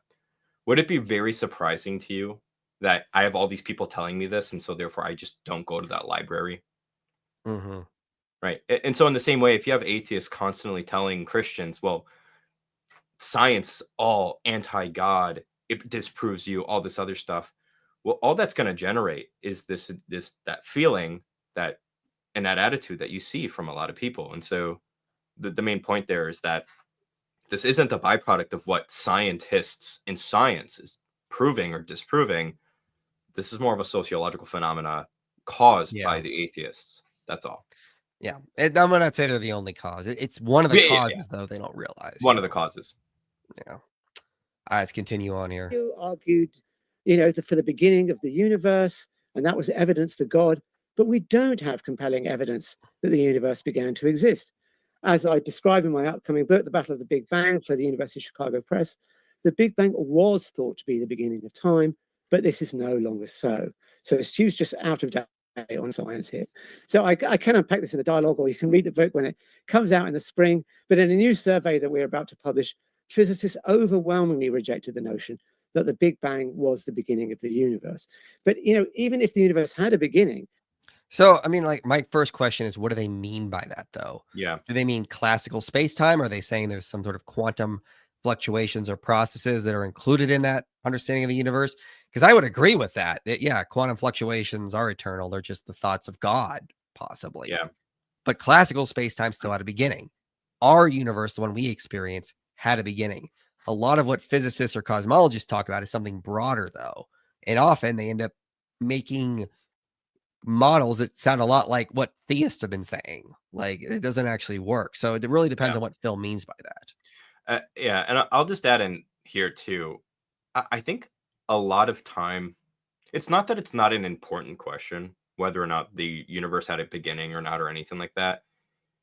But I also just kind of find it not that probative of a question, because atheism and theism can both be true or false, whether the universe had a beginning or not. Like, an eternal universe does not just get rid of the need for an explanation, and does not get rid of the idea that God's existence is the best explanation of all reality or anything like that. And we can kind of dig into that if you want, Mike, but I think people make a mountain out of a molehill on this topic. That's all.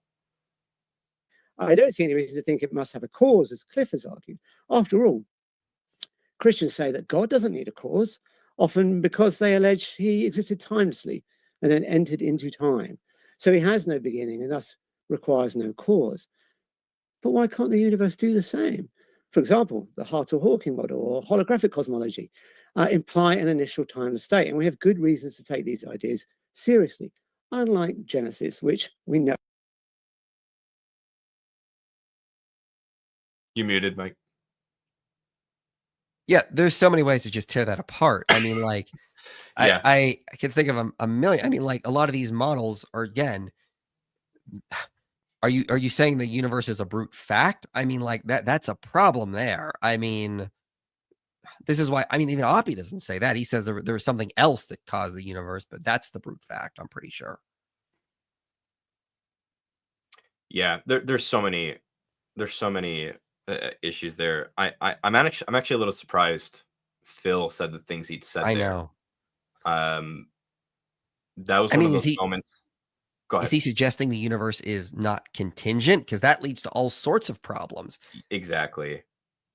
There's a difference between something being contingent and caused. But I'm also just, I don't know if it's because he was debating Cliffe and Stuart and he knows that they're not as philosophically strong or anything like that, but I Yeah. don't know any Christians that say God is uncaused because he's eternal. I know a lot of Christian philosophers that are going to say something like God is necessarily existent and that's why he's uncaused, or he's a se in virtue of all these other things. Like, there's going to be lots of other arguments out there. So that was kind of disappointing to hear from Phil. That is wrong. Now, another argument Stuart has used is the fine-tuning of the constant of nature. He said that the chances of life-emitting values are incomprehensible. Well, that's right.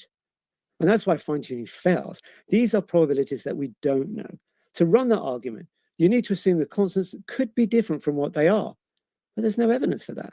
We have to assume that without God, the constants would be selected randomly and only once. We've got no evidence for that either. We have to assume God would select life-emitting constants. But since he can make life in any conceivable universe, then our universe looks even less likely with God than without.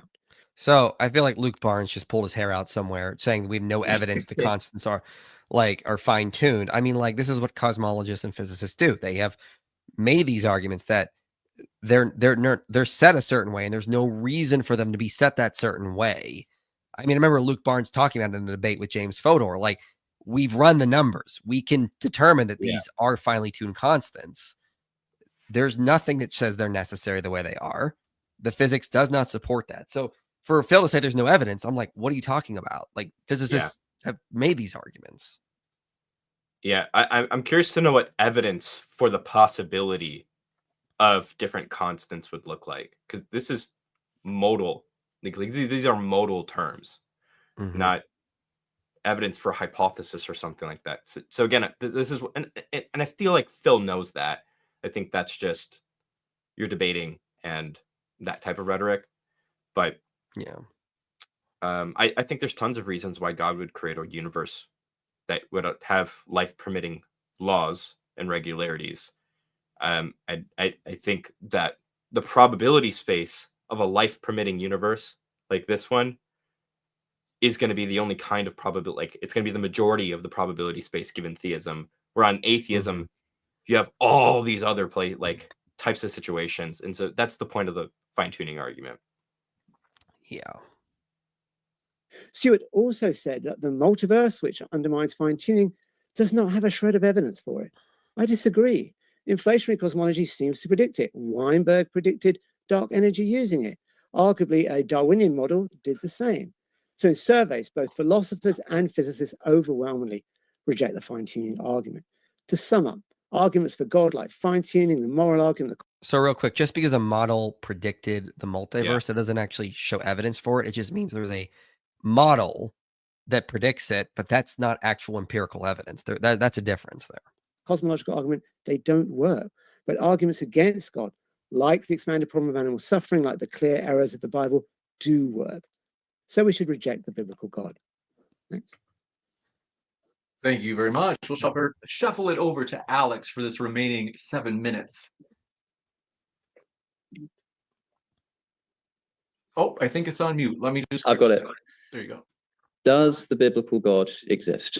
My knee-jerk response is, I hope so. It does, of course, promise eternal life and concrete moral purpose. Unfortunately, my investigations thus far have run decidedly cold.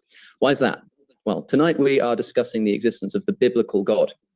I'm tempted to dismiss the motion out of hand on the grounds of a principle from formal logic known as ex falso quodlibet, from the false anything, a principle which states that from a contradiction, anything follows.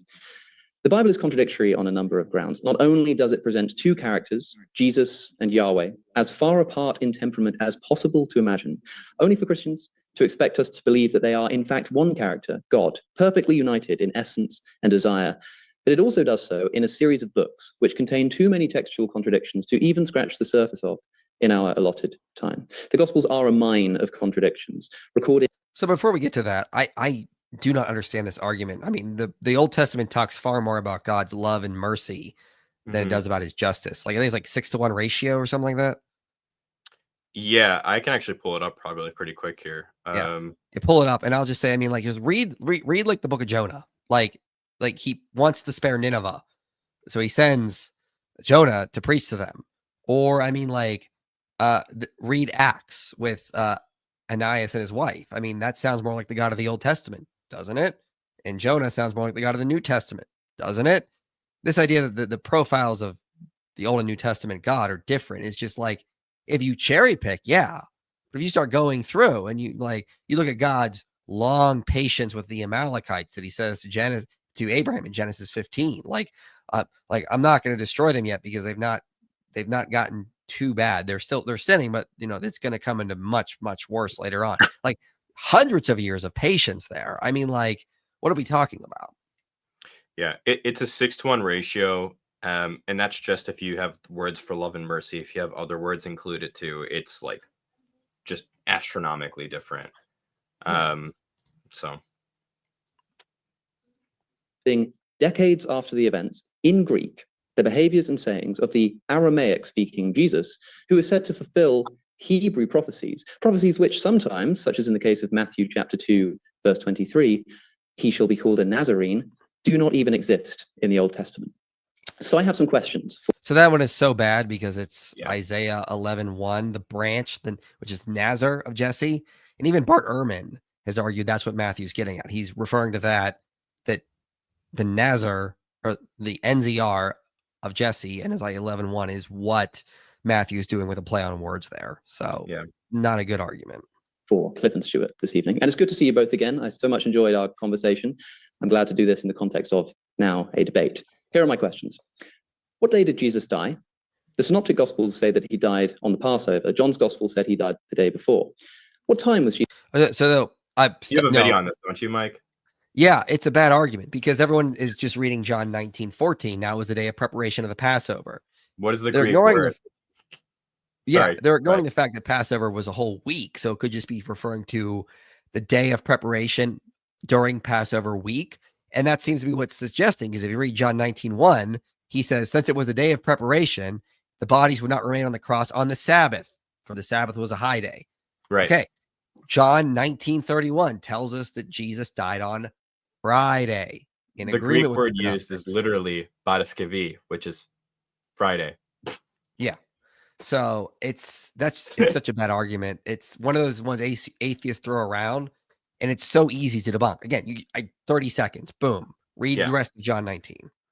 Jesus crucified. Mark's Gospel has it at 9 in the morning. In John, Jesus is still stood before Pilate at noon. So again, not a really good argument because you're assuming modern time counting here. And in the book, A Profile of Ancient Rome on page 209, they say the Romans did not give, or to be more precise, the measurements of time, the absolute and authoritative value that we grant it today. What actually Mark says is he says, So I believe they both say that basically it was about that hour. Like it was roughly around this time. And that's generally how people talked about time in the ancient world. You could use the third hour to refer to any time during morning to roughly midday. You could use 6 hour for roughly the same thing. So Craig Remember Blomberg what says, passages they are? not off the top of my head, no, I forget.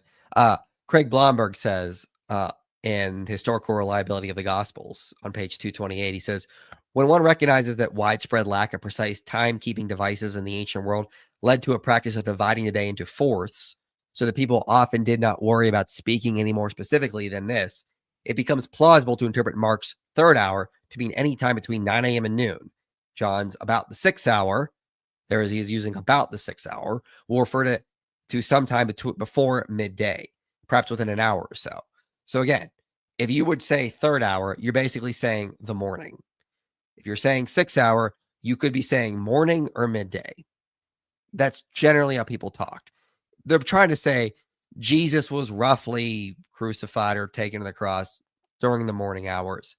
And this is assuming modern uses of timekeeping with our precision apply to the ancient world. And yes, I have a video on this as well titled, When Was Jesus Crucified? Did Jesus carry his cross the whole way, or did Simon of Cyrene help him out? That's like, okay. That's just one of those arguments. It's like, maybe both, because you'd expect Jesus would carry it. They'd realize he needs help and they'd pull him in. Like even, I believe, But no, you cannot harmonize at all, Mike. no, never. Yeah, D.A. Carson even said the way that Mark talks about this, it's like as he was coming like out of the city, like they pulled Simon Serene to do it, implying that Jesus carried it part of the way. Then they pulled Simon in, like the way Mark words stuff. And then John just is summarizing. He's like, yeah, Jesus carried his cross. Yeah. I don't think any gospel saying the moment Jesus started, Simon started carrying the cross. And which gospel you read? Cliffe mentioned that when Jesus was crucified, there were two thieves either side of him, one of whom condemns Jesus and the other of whom jumps to his defense. A very moving story. Of course, that's what happens in the Gospel of Luke. But in the Gospels of Mark and the Gospel of Matthew, both of the thieves next to Jesus mock him on the cross. Like, why can't that just be a summary? Yeah. Like Mark 14:32 says, those who were crucified with him also reviled him. Like, if I said, like, if we were at a party and I said, yeah, they were making fun of Than's mustache, and I don't mention the fact that, I came to his defense and defended his mustache, that doesn't mean anything. It's just a summary. Yeah. And Luke is just giving more details. Yeah. So which is it? John doesn't mention it at all. But do both of the thieves mock him, or does one come to his defense? Again, it depends which gospel you read. Did the temple curtain rip before Jesus died, as in Luke, or after, as in Mark and Matthew? What does Jesus say when he dies? In Mark and Matthew, he says, Eli, Eli, lama sabachthani. My God, why have you forsaken me? Again, by the way, distancing himself from God and appearing to present himself as a separate being. In Luke, he quotes... I mean, like, none of the gospels say those are the last words of Jesus. He probably said many things on the cross. None of them say the temple ripped at a certain time.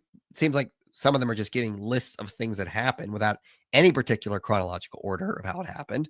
And saying, my God, why has thou forsaken me, is quoting Psalm 22, like, which actually is not denying that he's God. Yeah, exactly. It's showing that he's going to come out of this, because that's the point of that psalm. People don't realize it's like citing a song lyric. When you do that, you're kind of like citing the whole song, kind of similar with the Psalms. That, so, yeah. The one of the mistakes, this is kind of a dorky point, but one of the mistakes that I see atheists making a lot when it comes to these discussions and trying to point out contradictions is the assumption of something called dyschronological narration, where they want to say that the gospel authors changed the time of any particular event to fit their motives and purposes or anything like that. But that's very different than a chronological narration. So, like, for instance, if I went to the grocery store and I told you, first I went to the grocery store, then I went to the McDonald's, and then I went to the gym, but then later told somebody else, I went to the gym, McDonald's, and the grocery store. The difference in that story is, in one story, I'm giving you that first this, then this, then this, and the other one is just a summary of the whole entire day without any particular chronology involved. And yeah, if there's a chronological narration happening in the Gospels, you can't point to two different instances and go, contradiction. You have to point to the chronology invoked. And if there isn't one, then what's really going on? Psalm saying, into your hands I commend my spirit. In John, he simply says, it is finished. Reconcilable, perhaps, but is it a coincidence that the earlier the gospel, the more Jesus separates himself from God? Those are actual questions, by the way. And every single one of the contradictions that I've just mentioned is just about the death of Jesus. We still have the resurrection accounts and the birth narratives, for example, not to mention the general increasing divinity of Jesus in later and later gospels, telling me that the historical Jesus didn't even claim to be God in the first place. So this is easily debunked just by looking at what Mark does with Old Testament passages. Yeah. Like Mark 1. Jesus before Caiaphas, man. Like, yeah. Which Mark 1. In Mark 1, he quotes from Isaiah 43, a voice crying in the wilderness, prepares the way for the Lord. Okay, uses the divine name, Yahweh. And then what does Mark open with? Quoting that, and then speaking about John preparing the way for Jesus. Okay, Mark 3:39 references Psalm 89 and Psalm 107 about him calming the storms. 2 Psalms about God controlling the seas. You go to Mark 6:48, where he's walking on water, and it says he intended to pass by them. This is calling Job 8 or Job 9, 8-11 about Yahweh passing by them. So anytime Jesus is doing like these miracles, or Mark is using Old Testament passages about Yahweh to say, guess who this is? He's doing what Yahweh is because he is Yahweh. That's what's going on. Mark has a very high Christology. Yeah, 100%. Did you want to add anything? I kept interrupting you. I mean, so you should see this in the Jubilee video when it comes out, but like literally a week or so before this debate happened, I gave Alex an argument for when Jesus does pretty explicitly in the Second Temple Jewish context calls himself God in Mark's gospel even.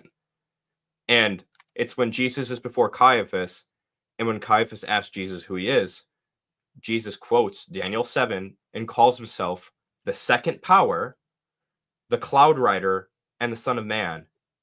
In other words, like he's quoting Daniel 7, calling himself God. And Jesus, and then Caiaphas rips his robe and accuses him of blasphemy, which is evidence that Caiaphas understood that claim as a claim to divine. And I'm just, yeah. Not only this, but Phil's already mentioned the problem of animal suffering. It's worth reflecting that the problem of evil has a number of well thought out responses called theodicies. Evil exists because of higher order goods that can only be attainable if there's some kind of suffering in the world. Free will means that we need to be able to commit free evil acts. Evil helps our souls to develop and grow closer to God, this kind of stuff. Please keep in mind that none of them are effective in explaining the existence of non-human animal suffering. Animals do not make free moral decisions. They do not have moral souls that can develop through strife. It's controversial even to suggest that they'll simply be compensated in some kind of fluffy afterlife.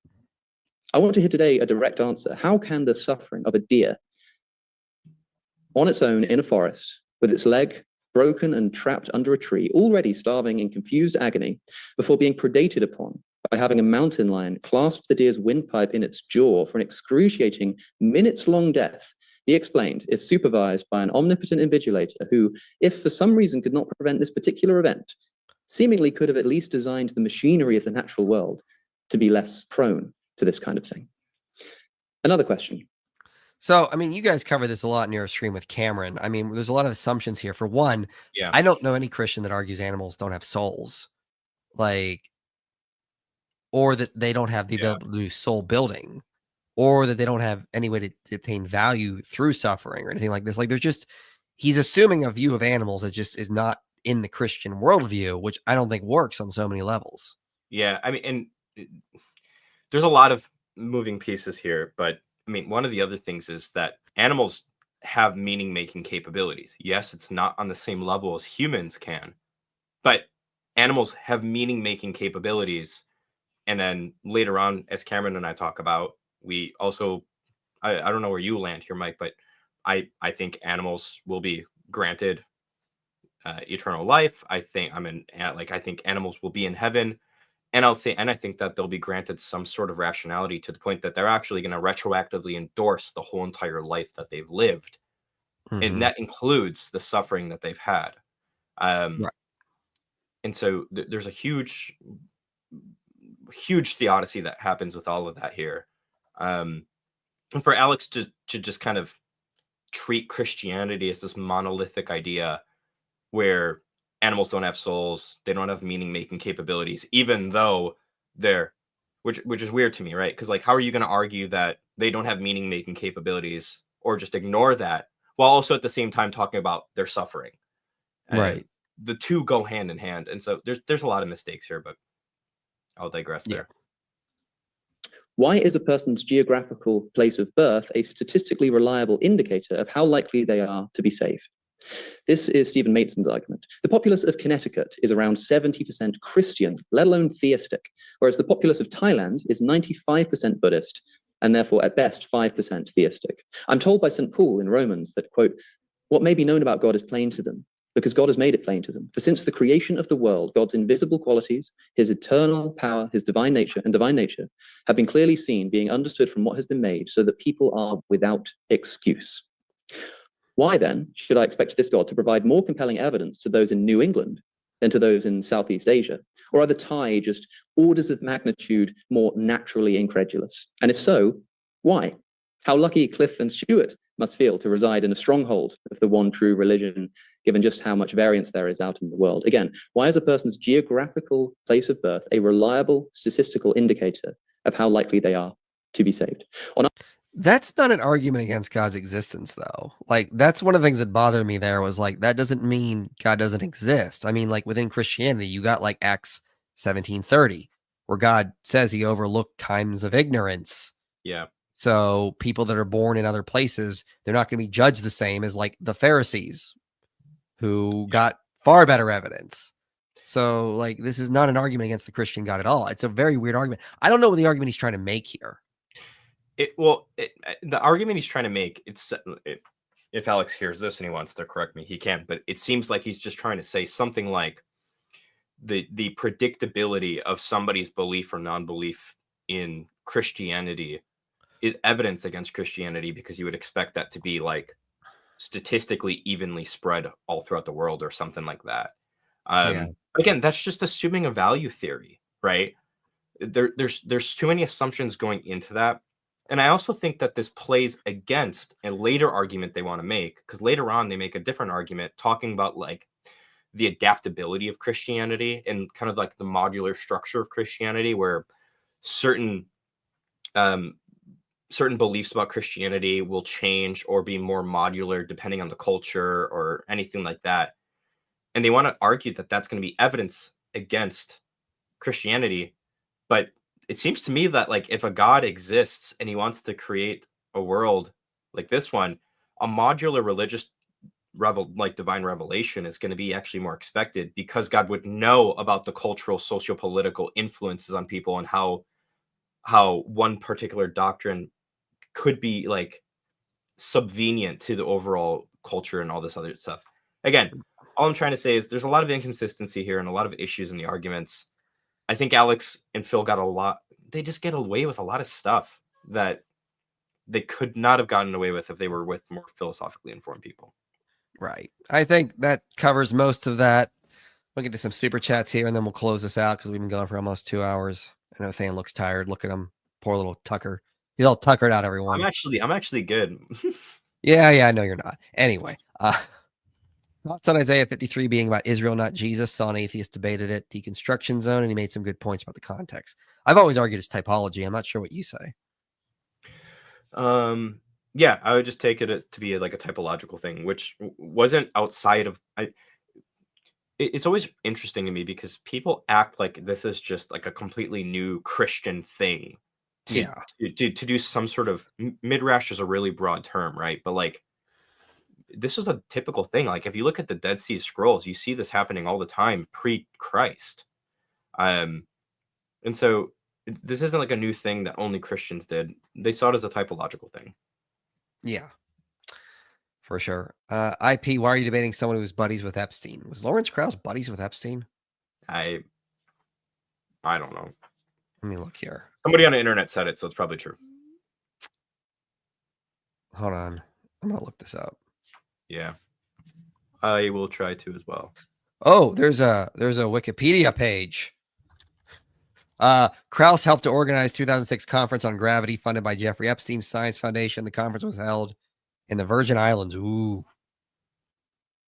Oh, that's not good. Krauss defended Epstein after he defended Epstein after his 2008 guilty plea of procuring a girl below the age of 18.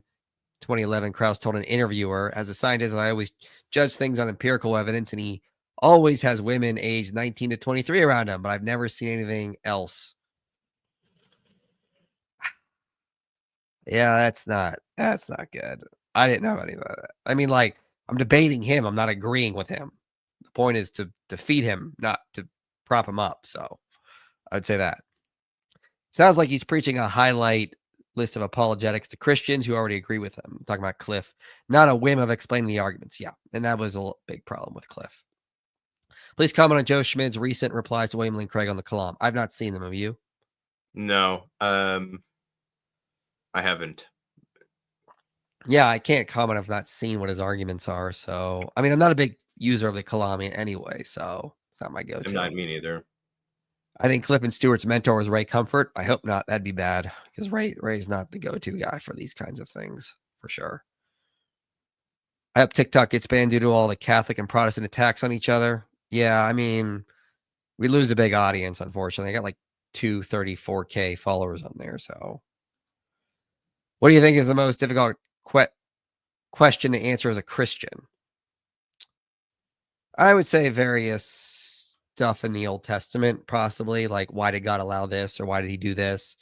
You know, you got to go to explain the culture and the sin and why God's justice is important. So that can be difficult to go through all that stuff. Do you have any different thoughts, Stan? No, I think if by difficult you just mean really hard to give in a condensed way, yeah, that stuff. Because there's just so many pieces to the puzzle.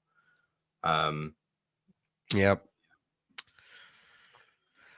I take it Cliffe and Stuart are invited to discuss philosophy and evangelism. Please disregard if not. Okay. Like here? I don't know. Have either of you read Before Christ yet, where they argue that Jesus didn't exist? That's Christ Before Jesus he's talking about. Yeah, I have read it. Yeah. I've read it. Oh shoot. Who's the statistician? I can't say the word that we worked with, Mike, for the Onomastic Jason Wilson. Yeah. Jason Wilson, yeah. So I worked with Jason Wilson on that actually. We were actually gonna put out a full formal response to the book. All the arguments that he puts up in there, like the textual ones, we've responded to, Mike and I, in so many different ways. They argue it's 2nd century. Jesus was invented in the second. He's a Pauline mythicist. But so the more interesting thing that he does, though, is he makes an argument from stylometry for that dating of Paul and for Pauline mythicism and stuff like that. Here's the long story short. We decided not to publish anything. Instead, just go to their Amazon page for that book and look for Jason Wilson's review. And we posted the issues with their argument there. The long story short is they used an invalid and outdated mathematical method. So yeah, shocker there. And they wouldn't give us any of their programs or anything like that they use. Shocker there. And all this other stuff. They pretty much said, oh yeah, well, here's some gestures of what you need to look at. Good luck. And long story short, we already did it. Look at their Amazon reviews. If you find Jason Wilson, there's a review there. We left it there. You get the point. Yeah. I wish that Alex would be debating competent apologists instead of popular level ones. Yeah, I'll get what you come. I wish you produced Dr. Tabor instead of Derek. I guess you mean like a lecture or something. I'm not sure, but yeah, I'm Did not. you produce Derek, Mike? I sure did. Thank you, Than. I've been trying to warn my pastors about the Quranification of the Bible that some fundamentalists believe. Yep, that big issue there. Have any atheists explained why the Jews and Christians invented a God who led so many moral revolutions? Why would we create the idea of God at all? Yeah, a lot of moral revolutions. Like, I'm going to try to get some videos out on them. There's so much to cover, though. I got so much data. I'm working on one now, how Christianity saved children. And it's phenomenal what Christianity did there. 1010 story. Did you finish your story, by the way? I was just rambling. I guess you could say it was finished, or it was just. I'll keep it going next time you have internet issues. That was the first internet issue I've had on a stream, so that's good. Animals have been put under us and suffer to teach us that we cannot be evil without affecting everything. If God were to become evil, everything under him, including angels and us, will suffer. So I think I get the second half of your argument. I'm not sure the first sentence really solves the whole issue of animal suffering, but I get that could be part of it. He's added this though. Puzzle piece. Yeah. Animals only experience their own suffering. They're not aware of others before or after them. So each individual experiences very little suffering. Experientially, only one animal ever suffered. I'm not sure I follow you there. Yeah. Do you know any books that deal with East Asian religions such as Buddhism or Taoism from a Christian perspective? No. I do not. No. I know Tyler McNabb is a Catholic philosopher that dabbles in these topics. But I'm not too familiar with the field in general, unfortunately. Yeah. Well, the problem with a lot of those is like they're just so like not concrete. They're just like whatever. It's hard to even pin them down on stuff to debate them on. So it's like whatever, at the end of the day. Bergsma Jesus in Dead Sea Scrolls gives reason to think that Mark used solar calendar versus John using the solar lunar calendar for Last Supper. Yeah, I've heard that before. I'm not totally convinced of it though. I think I talk about it in my video on what day did Jesus die. Tell me more about the animals having souls thing. I never heard of this from a Christian scripture. Well, I mean, see my video actually. What does it mean to be the image of God? I talk about it in that video, and I point out there's nothing in scripture that ever describes humans as different than animals. So humans and animals are both said to have the Ru'ul of God, Nefesh, both said to have the breath of life. There's nothing in scripture that ever says animals are different. In fact, Ecclesiastes 3 says that man is another beast of the field. Yeah. So there's nothing in scripture that ever says animals and humans are ontologically different. Yeah. That Ecclesiastes thing is what I was going to bring up. Isn't there also a passage somewhere in Genesis that talks about how God's going to, like, even the animals are going to have to give an account for the life they've lived and all this other stuff? I'm not sure if it's in Genesis, but maybe. I don't remember where it is. But the main point is it's somewhere in the Bible, because I think I remember it being somewhere in there. And if animals don't have souls and they're just like these automatons or whatever, why would the biblical authors write that? Mm-hmm. Isaiah 53 is about Mary and Luke 2, possibly. Is that the Cliff? No way. I don't think he watches YouTube streams. What are good books to defend and argue for the faith? The Jesus Legend is a good one to go to. Mm-hmm. Books by Michael Licona are good. Luke Vanderways just came out with some really good books you can use. Check those out for sure. Go through my gospel reliability series and just use the books I use there is what I tell people. Yeah. If you want philosophical stuff, must read if you can handle math is Richard Swinburne's The Existence of God. Otherwise, he has a pop level book, Does God Exist? Or something like that. For Mark 1, why does he misquote Malachi as Isaiah? Because he's just summarizing, and it's common for people to, when you're citing multiple prophets, just cite the more famous one. So Malachi and Isaiah are both quoted, and he just says, as Isaiah says, it's just a summary, basically. Ever thought about talking with Bishop Robert Barron? Yeah, I'd love to if he ever wants to. I'd jump on that in a heartbeat. I don't think he even knows who I am. So, like Dr. Tabor's Paul in the Gospels of Marx and the Dead Sea Course. Yeah, I think there's a lot I disagree with Tabor on, though. Like, we did a stream on him a while back. I think was that you or was that Stephen Boyce? I think it was Stephen Boyce I did that with. I don't remember. Yeah, I think I did it with Stephen. Is a world with more good than bad justified? Is a world with more good than bad justified? Well, yes. Is a world with more good, wait, bad than good than bad, justified? I don't get the question. Yeah, I'm sorry, man. I don't know what you mean. I mean, yeah, I would say, based on the way I understand this, Cliff used Luke 23:34 as an opening statement. The scripture is What do you mean? And Jesus said, "Father, forgive them, for they know not what they're doing." Yeah, I don't get what you mean though. By being spurious. So, what do you mean by that? Yeah, I'm not sure. I don't think it's. Is he fake saying or false. it's like a redaction or edited in, or It isn't? So I don't know. Are you actually thinking of the verse where he sweat blood? Because that's one of those. no? I He believe. just commented saying spurious meaning is not in the original. I don't think that's true. I'd have to look that up though. I've heard arguments for it, but to be honest with you, a lot of redaction criticism I've just found very not strong. Yeah, I know what you mean.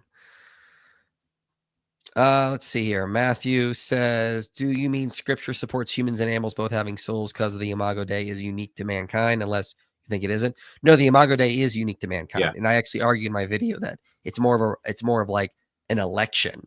Humans are elected to be the image of God, have this special status. There's nothing in our ontology that makes us the image of God. That's something that we're given. Would you say it's a function that we're given? Yeah, function, a relationship. It's a lot of that kind of stuff packaged together.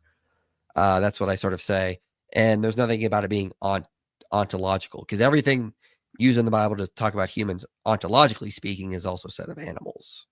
So, all right, we got through the super chats.